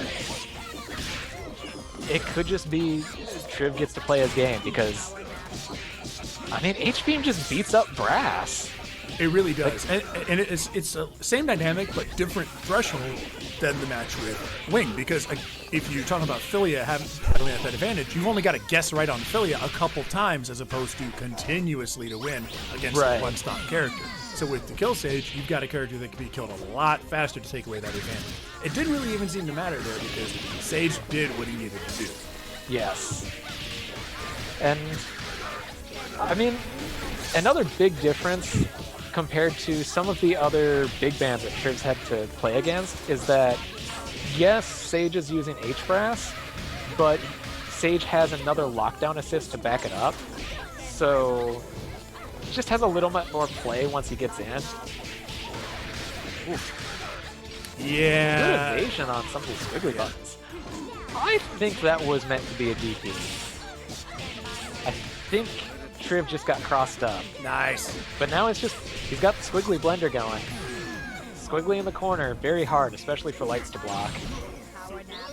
Good bait. Rocks might be able to see this. Just played it safe. That's if you so can much push red block life. the first hit of the initial super before the DHC, there is a window to push block guard cancel rocks. It's just very hard. And I hadn't been paying attention, but Robo She Yeah, was no taking a lot of damage. Man, I would say, I mean, this isn't something that's new necessarily, but this tournament, Sage has been all about the double armor. Battle butt brass. Yeah. I mean, it's so good against the way a lot of people play, because a lot of people play call the assist, use that as your tool to get in. Honestly, it's kind of funny. I feel like Skullgirls is coming back around to Marvel too, because there was a long period where in Skullgirls, your assist, you either used it for extra mix-up or you used it as a get off me, and we're seeing kind of a move backwards in time where you use your assist as your neutral button. Sure, an approach and base, yeah. follow your assist in and just don't commit your point as much. Kind of interesting. Right. The old human shield. Yeah. And in Big Band's case, he's a really big human shield. Oh, yeah. Oh, good mix. Oh! This is one of the things. Any errant assist call against Sage is going to... You're going to lose a lot of health on that assist. Staircase down. He only needs 1 meter. Yeah, doesn't even have to do He even is able to end with Gregor to get the better setup. Oof. The one saving grace, Triv has max on Dizzy, so Sage He can only did do so the much work. shimmy. He did it completely superfluous visual shimmy to throw him off his game, and then the regular old instant air overhead works clean as a whistle. I would like to note that Sage has taken almost an entire life bar at max on Dizzy. Nice. Alright. Oh! I wonder what happened. I think Sage just got locked down by the Dragon Bite and didn't realize. That may have been the smartest thing I've That ever was seen so good. That was so good. No! That was so bad! Oh, okay. Okay. It's not completely tragic. Now it is. Like, that was so very smart to do the full combo with Robo and realize that doing Beam Super would leave them close enough for the explosion to still hit. Okay. Drops combo. Triv isn't out of this. I mean, Band is almost dead. You don't need much. Oh, okay. But From behind. sometimes you get poked in the butt. Player 2 wins. Oh, man.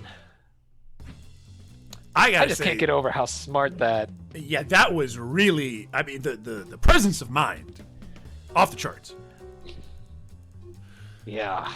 Goodness gracious. And then Yeah, you just... that's sometimes going to you be get one poked in we the should butt. be referencing for a while. Like that sequence, Yeah, I hope the somebody snap. clipped that. that's pretty crazy.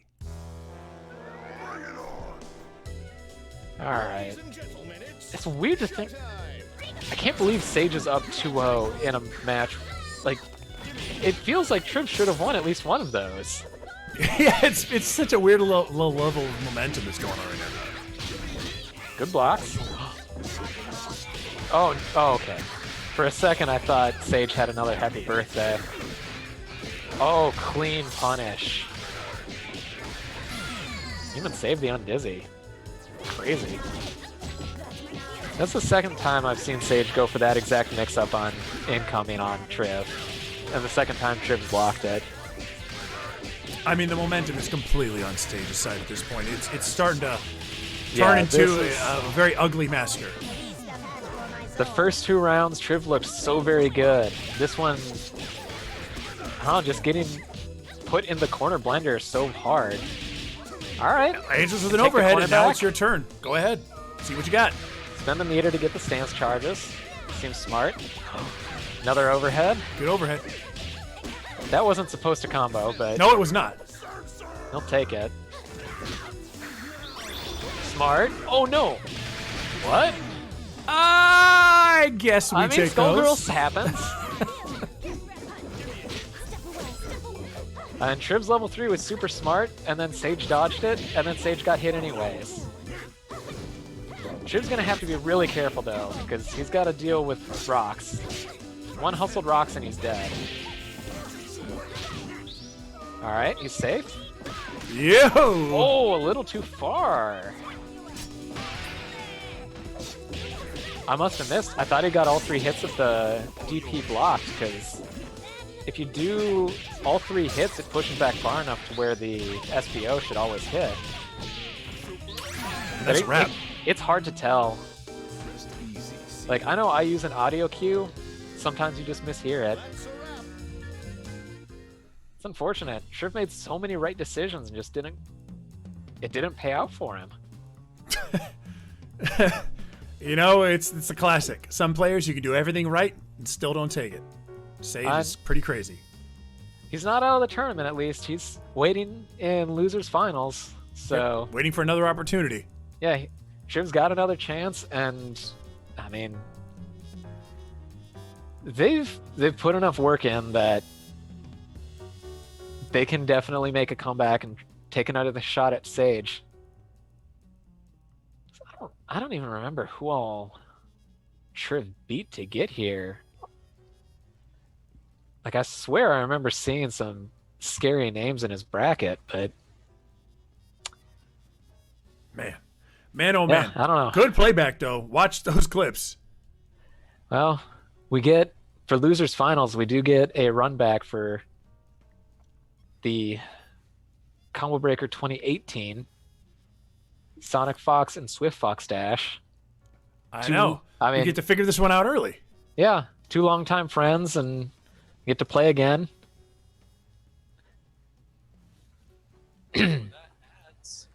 We've got a few minutes before they are ready, though, so we're going to take a minute to give another shout out to all the great people who are making Frosty Faustings possible, especially on a difficult year like this.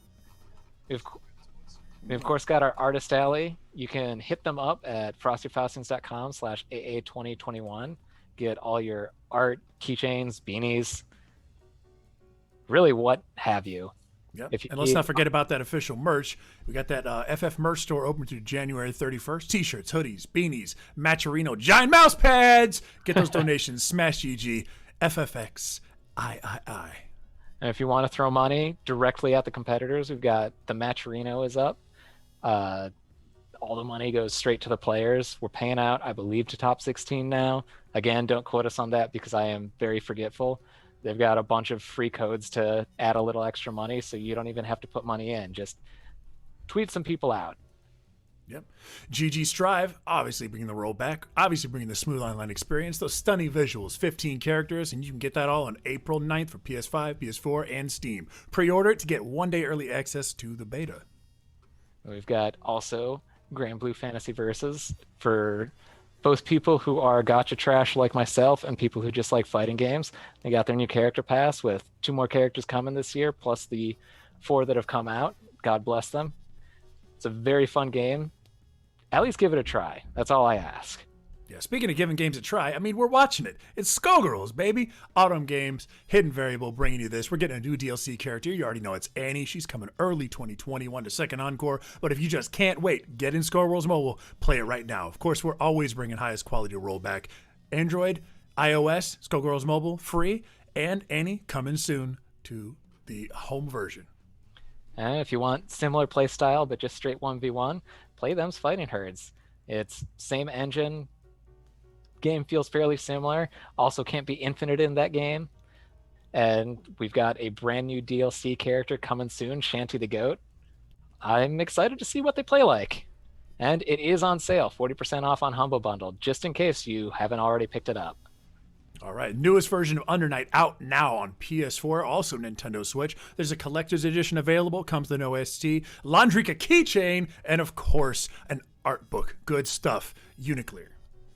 If you're looking for a brand new controller to try out Uniclear, check out hitboxarcade.com. You can hit the /Frosty to check out their specials.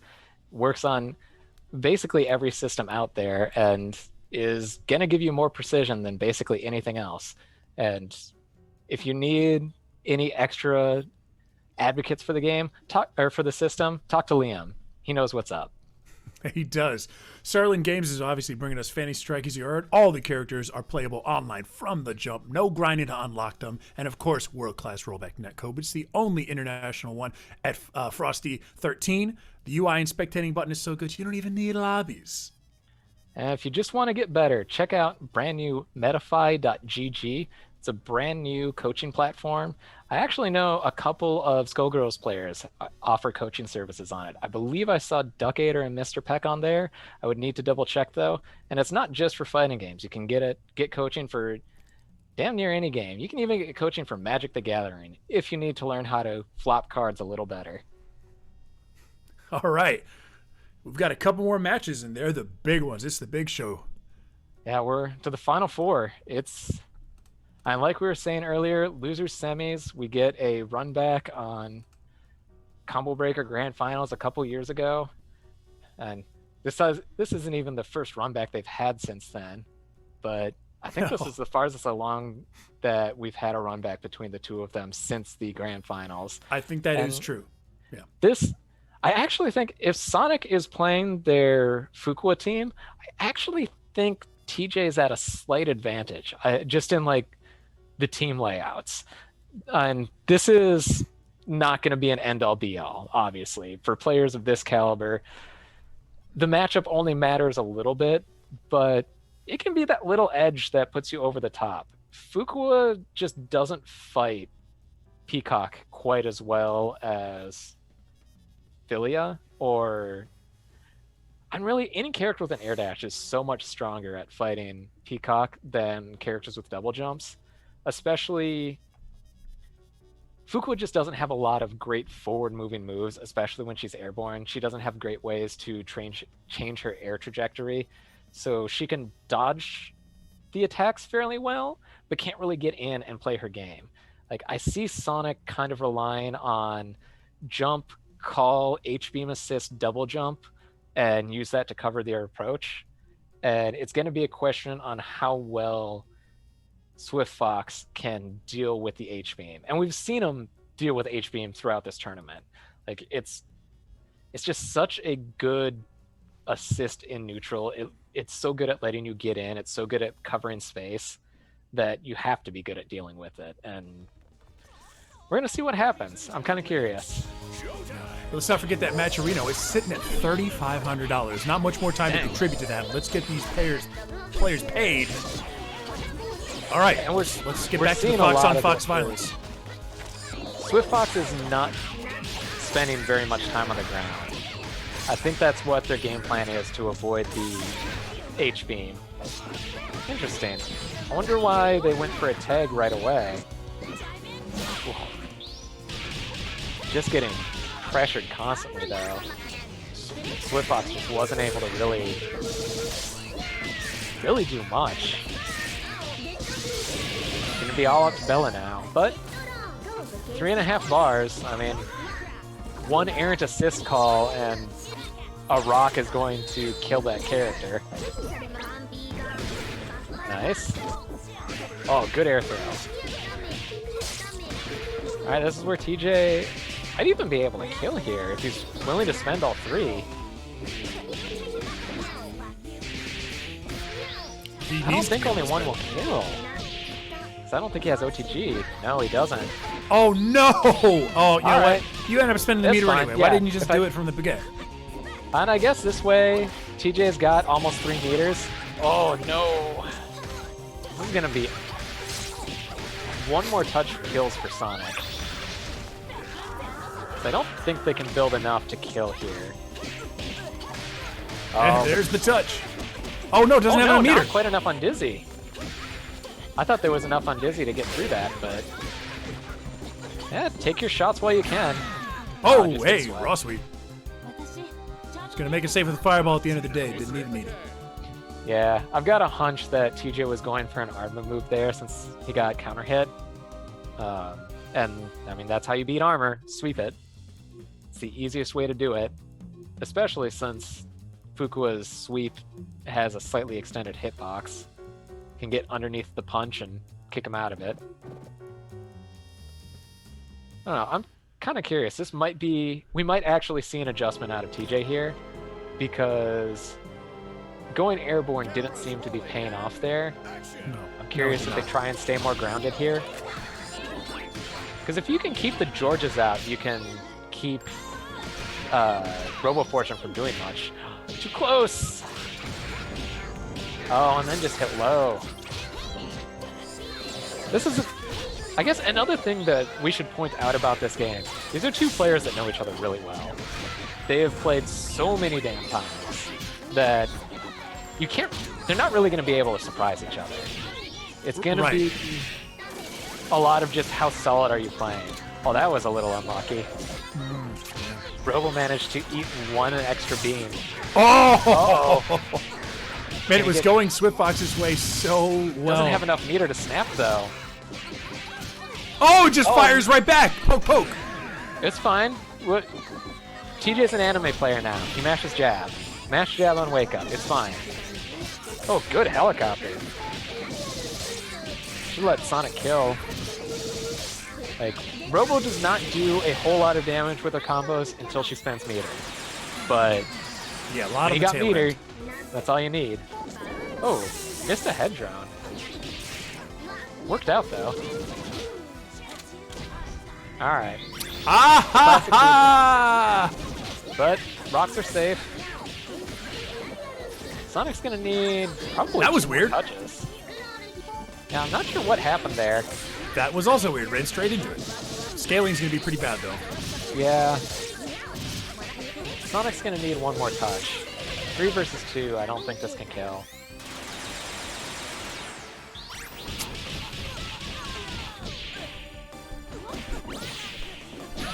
Oh! Ah, nothing you could do there.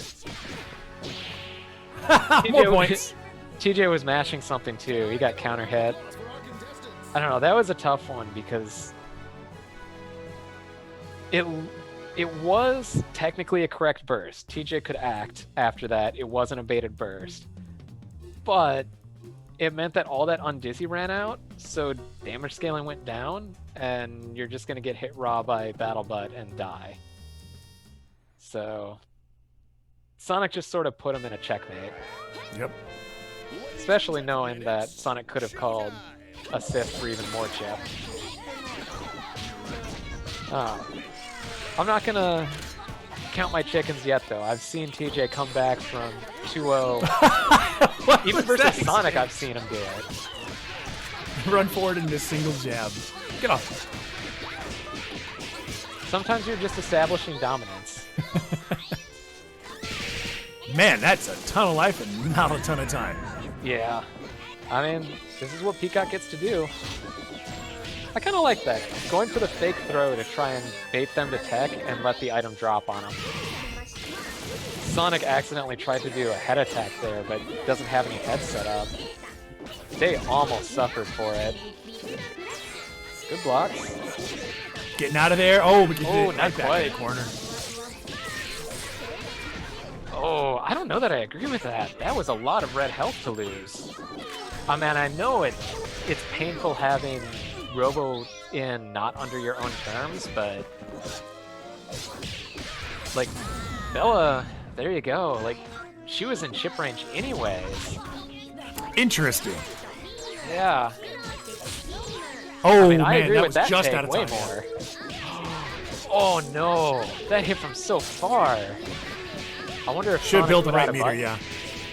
Yeah, 2 meters. Excalibella builds like a third of a bar on its own. Like I was saying, don't count TJ out. He's been down to Sonic 2-0 before and brought it back. Yes, it has happened. Stranger things have happened even. But man, it was good to see SwiftFox actually show control of that match. And it wasn't quite the like the slugfest style. It was actually mostly in TJ's corner the whole time. Yeah, and then that's gonna be where TJ is gonna be at the stronger position. Like, it's just where they're more comfortable playing.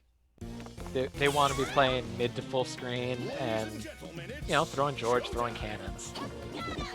The way Sonic wants to win this is to be in TJ's face. As we're seeing. We've already seen, what, 10 jump roundhouses? Oh, man, the good absolute item scramble drop. ends. Nice. Anvil comes out of nowhere. That's Andy for you. Oh! God. Man, the superior Hot posterior. Sonic. Now this is gonna be rough. Oof. Like I was saying before, it's normally in Robo's favor, but if Peacock is able to get set up first, Robo has a lot of trouble. And now, I mean, Sonic does have 3 meters. It's one lucky Rocks could give them the game, but they're gonna have to make. Oh no, this is just lethal. Never mind. Yeah, this 2 is versus just 3. this is just Classic lethal right there. Yeah. Didn't even need to spend both meters. Man, oh man. That was made pretty strong. made so much money off the one anvil drop, and then faked a cross up, and that's all it took.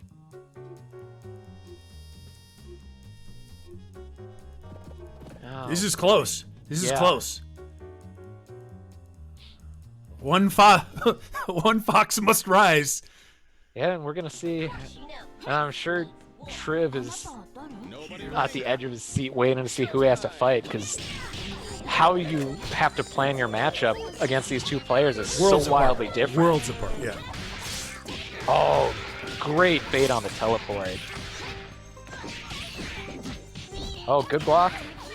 Block the cross up low. That's hard to do when you can't see it. That's what's so dirty about Fukua, is doing that double jump when you've got the shadow out.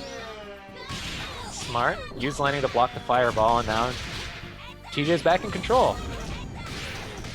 Oh no. Oh man. Oh, dead. Zap. For a second, I thought TJ dropped his That's a input 'cause I didn't strong see lead to get Fuku out of super it. come out, but yeah, like got 60% of Peacock and a full Bella. Meanwhile, Sonic's Bella is bleeding, and I don't know. This is gonna be hard. They got the corner though. Is that a punish? It is a punish. Oh! George. I thought All right. George was going to make it a combo. Yeah, I thought that was going to be a tragic moment.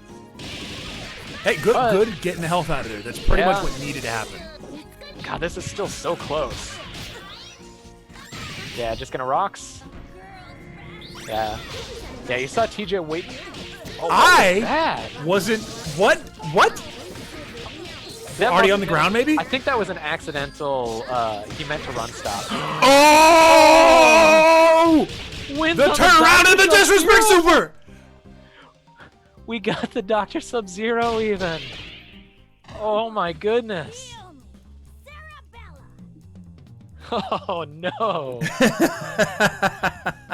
Oh, that was. I don't even know what to say. Like, that was a bunch of smart decisions, and then one weird thing happened, and I'm not sure if Sonic pressed the wrong button, like accidentally hit assist call there, because I don't think they were wanting an assist at that close with that little health on their assist. And I don't know. But we found the winning Fox, and Yeah, once again, Swift Fox takes Sonic out of a Chicagoland tournament. That is not crazy. something you're used to saying. No, Somebody kicks it's Sonic really out not. multiple times, unless that person is Goichi. But Goichi is special.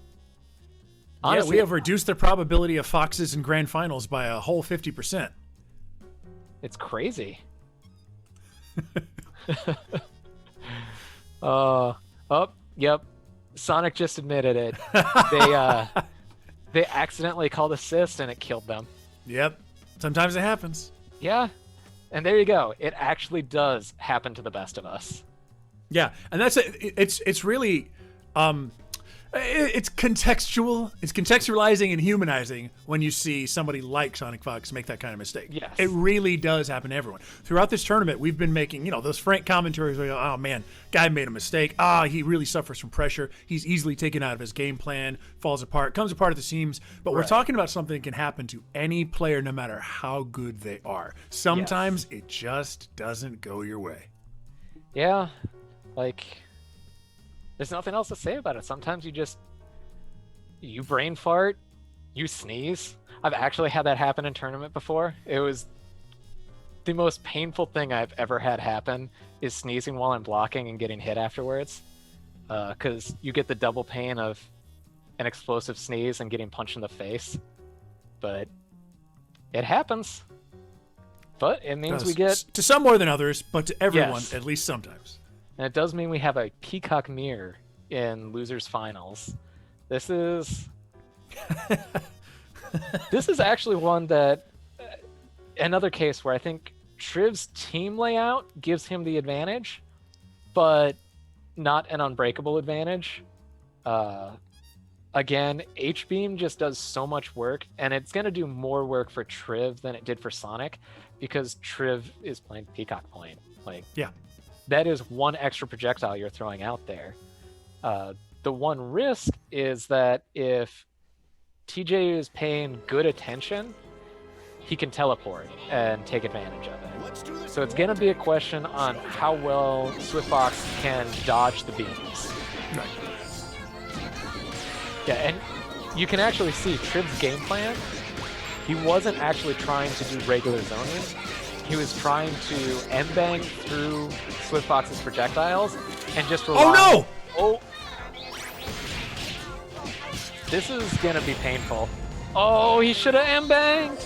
Yeah, that's very strange that he wouldn't have done that there. Normally you'd suspect that that's something he'd have queued up in the old mental stack.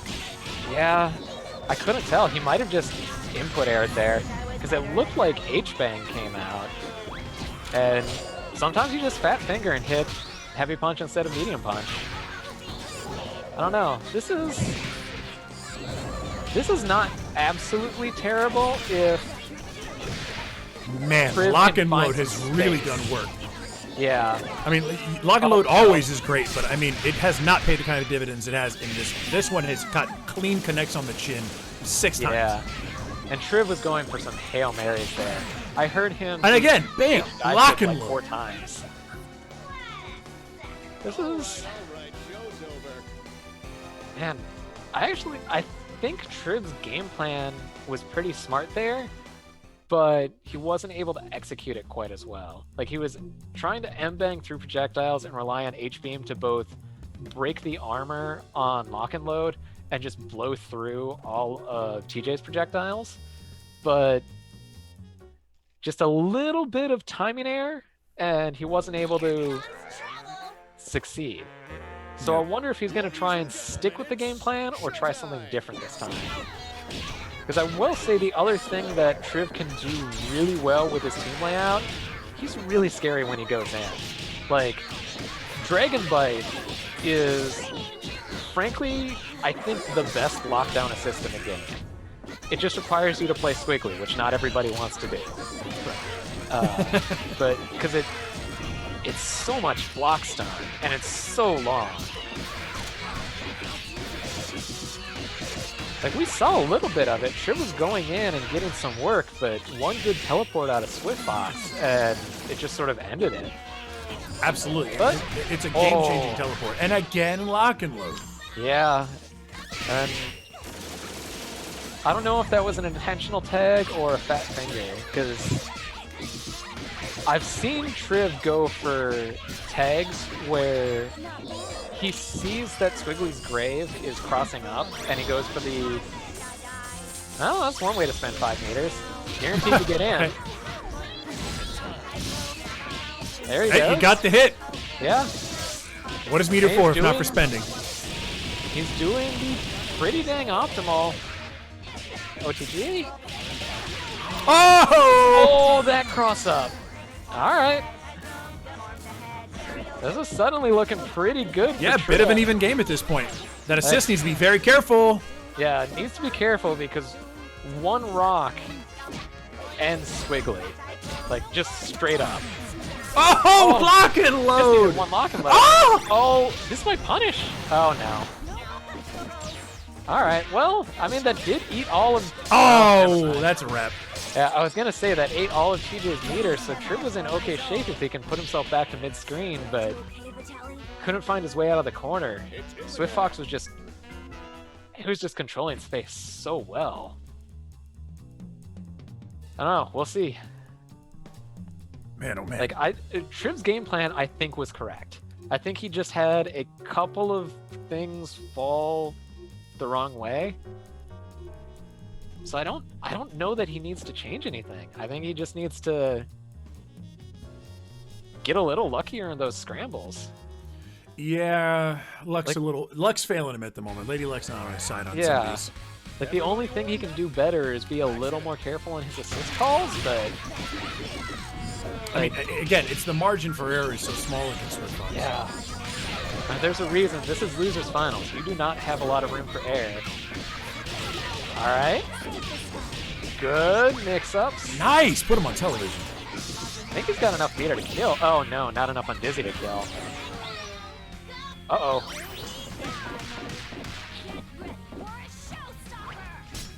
The bomb? Yep. Alright, like I was saying, Trib is usually very good at paying attention to where Squiggly's grave is, and he can get those cross-up. Nice, good tags. resets. Like, honestly, all Trib really needs to do is kill some time. Oh! That is the problem with his Bella, or with his Peacock assist, is that Peacock is out there for so long. Because he lost Peacock when he didn't need to, but he at least gets to kill Bella here. Like, 2 meters, easy. Ooh, I don't think he needed 3. But I guess better safe than sorry, especially going into this setup. Oh! Trade? Yeah. He's gonna let it rock. He's gonna do damage. Interesting. He used the tag to dodge the... Oh! Yeah, that... Peacock Oh! doesn't really have any choices there. Daisy Pusher has... Player 1 wins. I think it's like 28 frames invincible. I need to double check. The only thing I know for sure that's more invincible than it is Beowulf's chair toss, because that thing is like 400 frames of invincibility. No more than 399. Yeah. But there are very few things... If you don't have a way to leave the ground, there are very few things that you can do to beat Daisy Pusher. And Peacock is unfortunately... Like, Elbang is throw invincible. It's not that throw invincible. But like I was saying, Trib's game plan is correct. He had a couple more buttons fall his way there. Trey very lucky that lock and load didn't lead to more. Yeah, Trib has taken a lot of damage. Did he teleport? Oh, nice! Nice. Oh, plays a song for him. Very nice. Oh, little. Oh, doesn't get close enough. I think Trib is... Yeah, he was just looking for a chance to get her out. Ooh, good armor. Interesting. I kind of expected Swift Fox to snap there, but I guess he gets to kill Squiggly, so it works out. I honestly don't know who I would peg as Trib's best character. This is going to be a rough incoming. Alright, didn't suffer too much for it. Oh, last bang gets his him. way out. Yeah. Trib is actually avoiding this minefield pretty well. Oh, punch move? Wow, that punch move hit really high That up. was deep. That was deep. Finally gets in. Yeah, I like Trib's adjustment to play much more aggressive because he was losing the ranged war.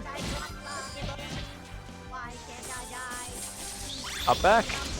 Yep. Couldn't land cancel punish, but ooh. I thought in level 3 I thought her beams broke armor, but I guess I remembered wrong. All right, this is This is tough. There's nothing. yeah, we can do. because It's gonna Triv's gonna explode. come in and Yeah. explode. Yeah, there was very little Triv could do there. Unfortunately, kind of got checkmated when just wasn't able to get the kill when he level 3.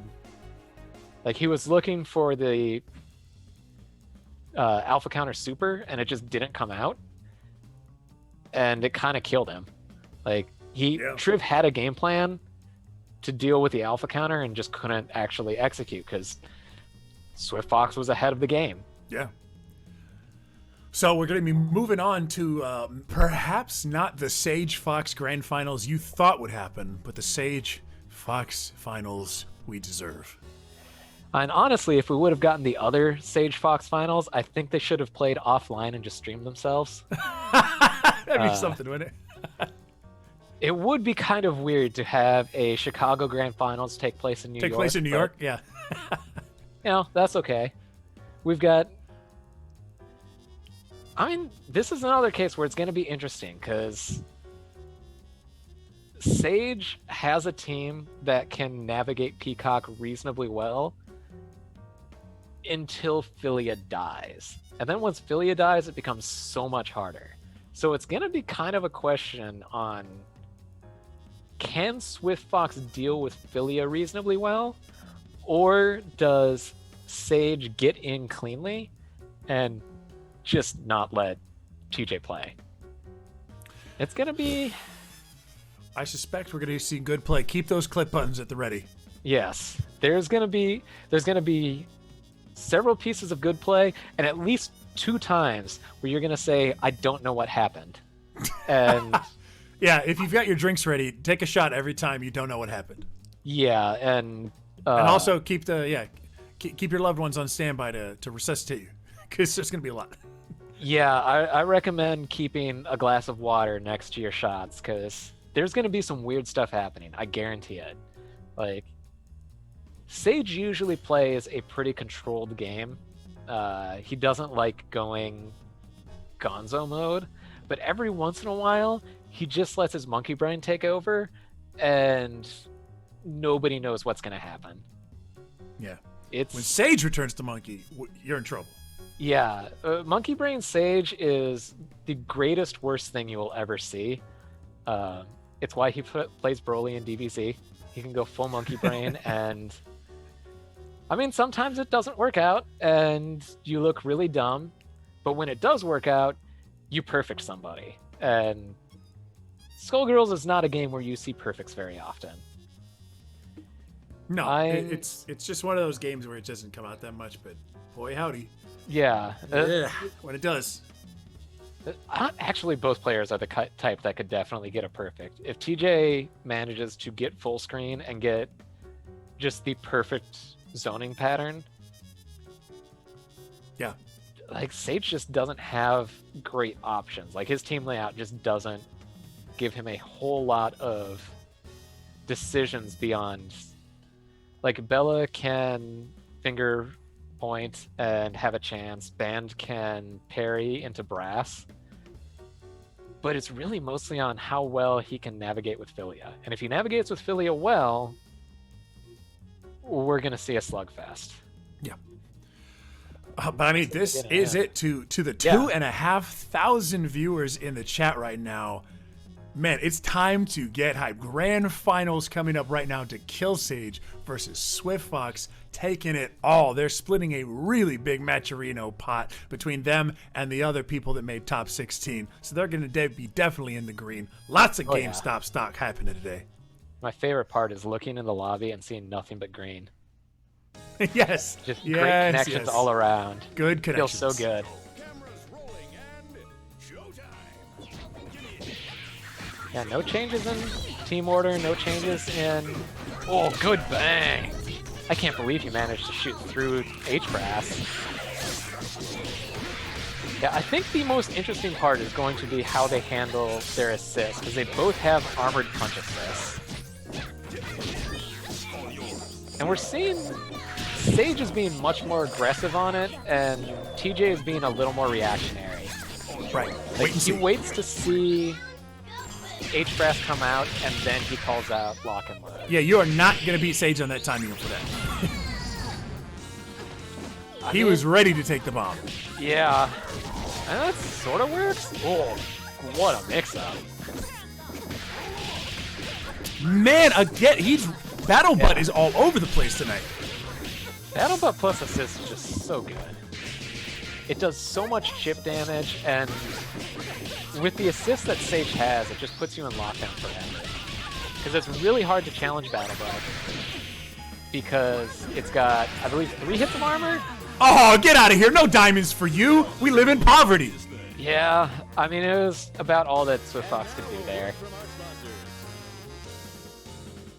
Oof. Yeah, I don't know. Like, Swift Fox was kind of playing his game, but I feel like his Bella calls were a little late. I feel like he was waiting a little too long, and instead of calling it after he sees Big Band, he called it after Big Band hit, and was trying to use it to make space instead of just trying to countercall. And I think countercalling benefits him, because, I mean, you're just going to be doing more damage. Yeah, just look how much damage Big Band took on that trade. Like, punch the bomb. Oh. Yeah, we're seeing TJ is being a little more aggressive. Like Big Band is getting abused. Yeah, oh, nice punish. And he gets a full combo. Oh, that was a little wacky, a little too early. Yeah. Yeah, the item fell a little earlier than I expected. He must have just ran out of time that he could hold it. Yeah, we're seeing like single slap. TJ has much better assist calls, and it's absolutely destroying Sage right now. Like, Band is almost dead, just off counter calls. Sage cannot call Band right now. Like, if he calls, frankly, TJ can afford giving up the hit. Oh, yeah. Oh. Jumps right out of it. Oh, that was so risky. If Getting Swift a character would back. have normal jumped instead of super jumping, I think he could have killed Big Band. But when you super jump, you can't call assist. Good tech. Oh yeah, you can see it. Swift ho ho! Accidental backdash. No. No, that's not gonna happen. Great clips. Battle Butt. He tried to kill Band with that Battle Butt, but he got turned around. That was a little bit of bad luck. I think that was actually... TJ should have won that. TJ made the right decision a couple of times, and then got Bella turned the wrong way. Bella went blind and didn't attack where she was supposed to. Man. But, I mean, sometimes that's the way it is. Sometimes people are like Valentine and just look the wrong way. Yeah, they get a little turned around. Oh, all right. Well, man, what a scramble though. That whole match felt like a high stress indicator. Yeah. That was just crazy. And Swift Fox once again down 2-0, but they just did it against Sonic. They can absolutely make the comeback. All right, got the counter hit. There we go. And once again, Big Band is bleeding pretty heavily. Oh, put him in a box. I got hit. I don't know about you guys. Man, did I ever.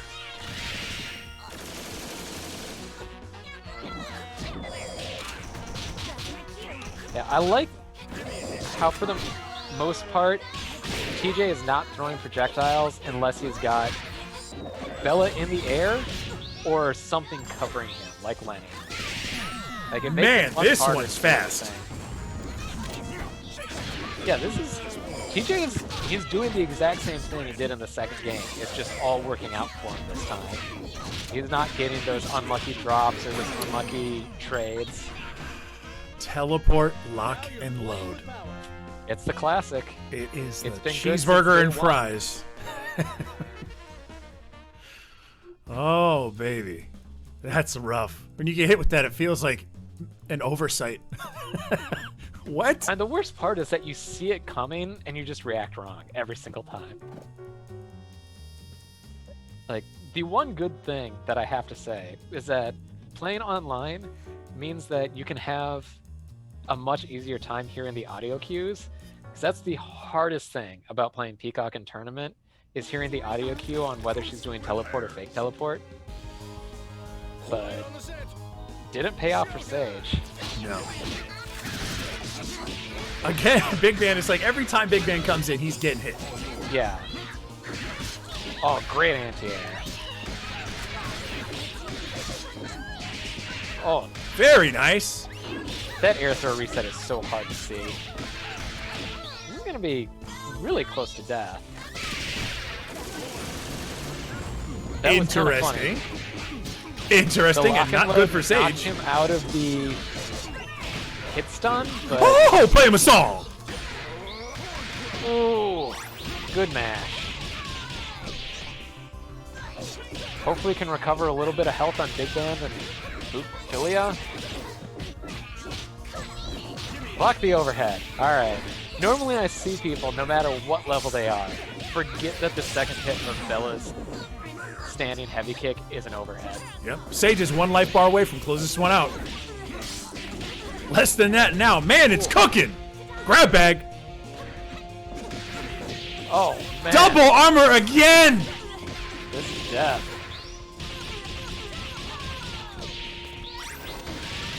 Man, It's oh been a man, ladies while and since we got gentlemen, to say this, but say congratulations to your champ, to Kill Sage. it really has been a while since I've gotten to say that. He's been, on some of it is, you know, been putting time into Dragon Ball Fighters, which definitely showed in the last Worlds when, I can't remember, did he get 4th? It I know he feels was like the some last time. remaining North American. Feels like some But- time. All right, guys, I have something very special for you. I want to talk about this match right quick, but we got something coming. Don't you worry. All right. Secret. So let's talk about all these up at the top. We had so many foxes, so much action, so many crazy moments. If you want to learn how to play Skullgirls, you need to watch back this top 16 because we had some incredible matches. What was your favorite one?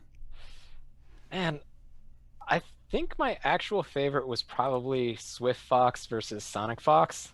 Like, their matches are always fun to watch. Seeing Swift Fox come back from 2-0 down again. And Oh, yeah. Just, Yeah. I mean, we've been talking him up all tournament. Swift Fox does not lose his composure, and you had absolute clear vision of that. How about yourself? What did you like best? I gotta say, I liked my number one moment in the tournament, even though it might not be the most high flying, was Shaky's near perfect comeback in the second game of the set that he eventually went on to lose, but it really just showed the momentum shift and what can happen. He steamrolled in that one, and it really showed how strong he was. Everybody had moments like that, but his was so extreme, and I'm really proud of him for turning in such an incredible round. Yeah, one tiny bit of luck more, and he would have had the round. It was one bad trade, and it cost him, but it happens. It does happen, and it happens a lot in Skullgirls. Things Oh, yeah. just happen. Nothing you can All do. right. I think Just we're getting practice close. more. I think we're getting close. Had an itchy nose. My dog ran by and threw his hair in my face.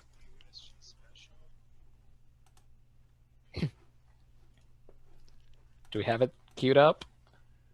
All right, guys. Uh-oh. All right. Pay attention. This is special. All right. Watch till the end.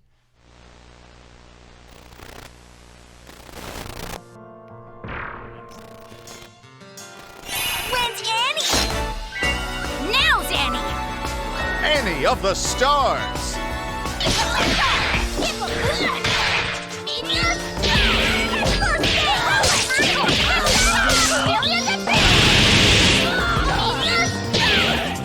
Hey, get off the set!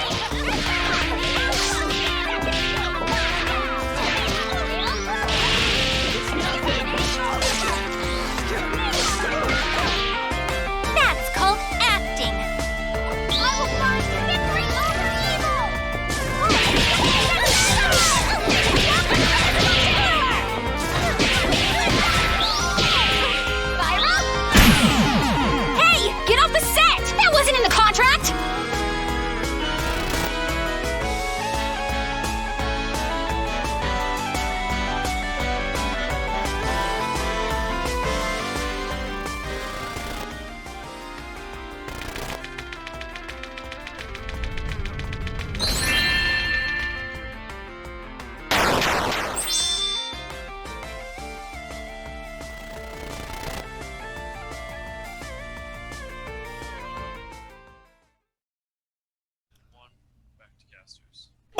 told you it'd be good. I told you it'd be good. We got new characters incoming after Annie. In case you are touched in the head, do you know what that means? That means Skullgirls has a future that looks really bright. I am so happy you guys can finally be let in on this. Launch party never ends, man. Launch party never ends. This is not the end of like a phase. Annie is the beginning of the rest of Skullgirls, and I think you guys are gonna love what you see in the future. Alex, is your mind blown? I mean, a little bit. Only a little bit. I was feeling so good when we got confirmation on Annie coming, not only to mobile, but to the game. And then, we got to see her. I mean, we got to see her, and that was second encore. That wasn't the mobile version of Annie. That was the legit. Yeah. That was real We're deal. going to be playing her on Steam not too long in the future. And there's just more coming. The launch party never ends. Yeah, absolutely. So I have a few special little tidbits I'm going to let you guys in on. Don't tell anybody. But everybody in the chat, right now, they're going to be talking a little bit about the details they didn't say in the trailer. They're going to actually have a nice little FAQ put together either now or shortly. I'm not sure. Just keep an eye on the Hidden Variable Twitter page, and they're actually going to answer a lot of the questions that you guys are probably swirling around in your heads right now about when Annie may come out or how Skullgirls is moving forward. A lot of that stuff you're going to be really happy to hear, and we obviously it wasn't in the trailer, can't share it now, but you will know very shortly, and you're going to like it, I promise. The other thing is, in case anybody was wondering, we have a very trusted friend at Hidden Variable who has taken point on this, and I think we're all excited to see what they turn out. I'm excited. I know you guys are excited, and I'm so happy you guys are in on the news.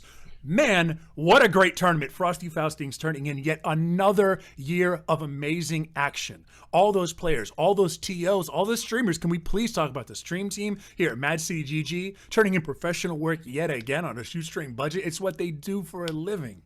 I mean, Frosty Faustings, it felt like it came out of nowhere that we were going to be able to do an online event, because this time last year, we had a hint that there was a plague coming, but we thought, things would be okay by now. But the Frosty team was able to put together something on relatively short notice, while also making sure that this time next year, we're going to be able to have Frosty again. We're going to be able to see each other. We're going to be able to high five, hug, share drinks, all the things that, that we're used to doing as a community. And we do. Look at that picturesque hotel, the Westin in Lombard, Illinois. 45,000 square feet. That's more than we had. More on-site hotel rooms because we don't want to be letting people out. We've known that the organization of living space has always been a bit threadbare and lacking at some tournaments in the past. This time, it ain't happening. If you want to go, you're going to get to go. January 28th, 29th, next year. Oh man, I'm looking forward to that one so much, because by then it'll be a whole new Skull world. I just heard confirmation. The FAQ is up on Twitter. Check it out, guys. People aren't lying to me, which is possible, but Alex, that's the end of for us. It's been amazing. This has been a great tournament. Thank you for joining me on co-commentary. Thank you everyone in the chat, the stream team, TOs at Frosty Faustings, and let's not forget, I want you all, if you're thinking to yourself, man, this is really great and I love this, I want you guys to go over and hit up Hidden Variable on Twitter and just let them know your thoughts, how happy you are, because Hidden Variable, they've stepped up. They have become the stewards of Skullgirls as a franchise, and it could not be in better hands. Yeah, they're doing an amazing job. It's all people that we know and trust, and they've been doing good work just on the mobile game, and we've seen them do. We're seeing them now doing great work on the console version. Yeah, you guys are gonna love how the future holds for everybody. All right, that's it. It's time for us to get out of here. Amazing Skullgirls action. I'll see you all at the next time that we can have this fun thing happen. See you guys. Good night.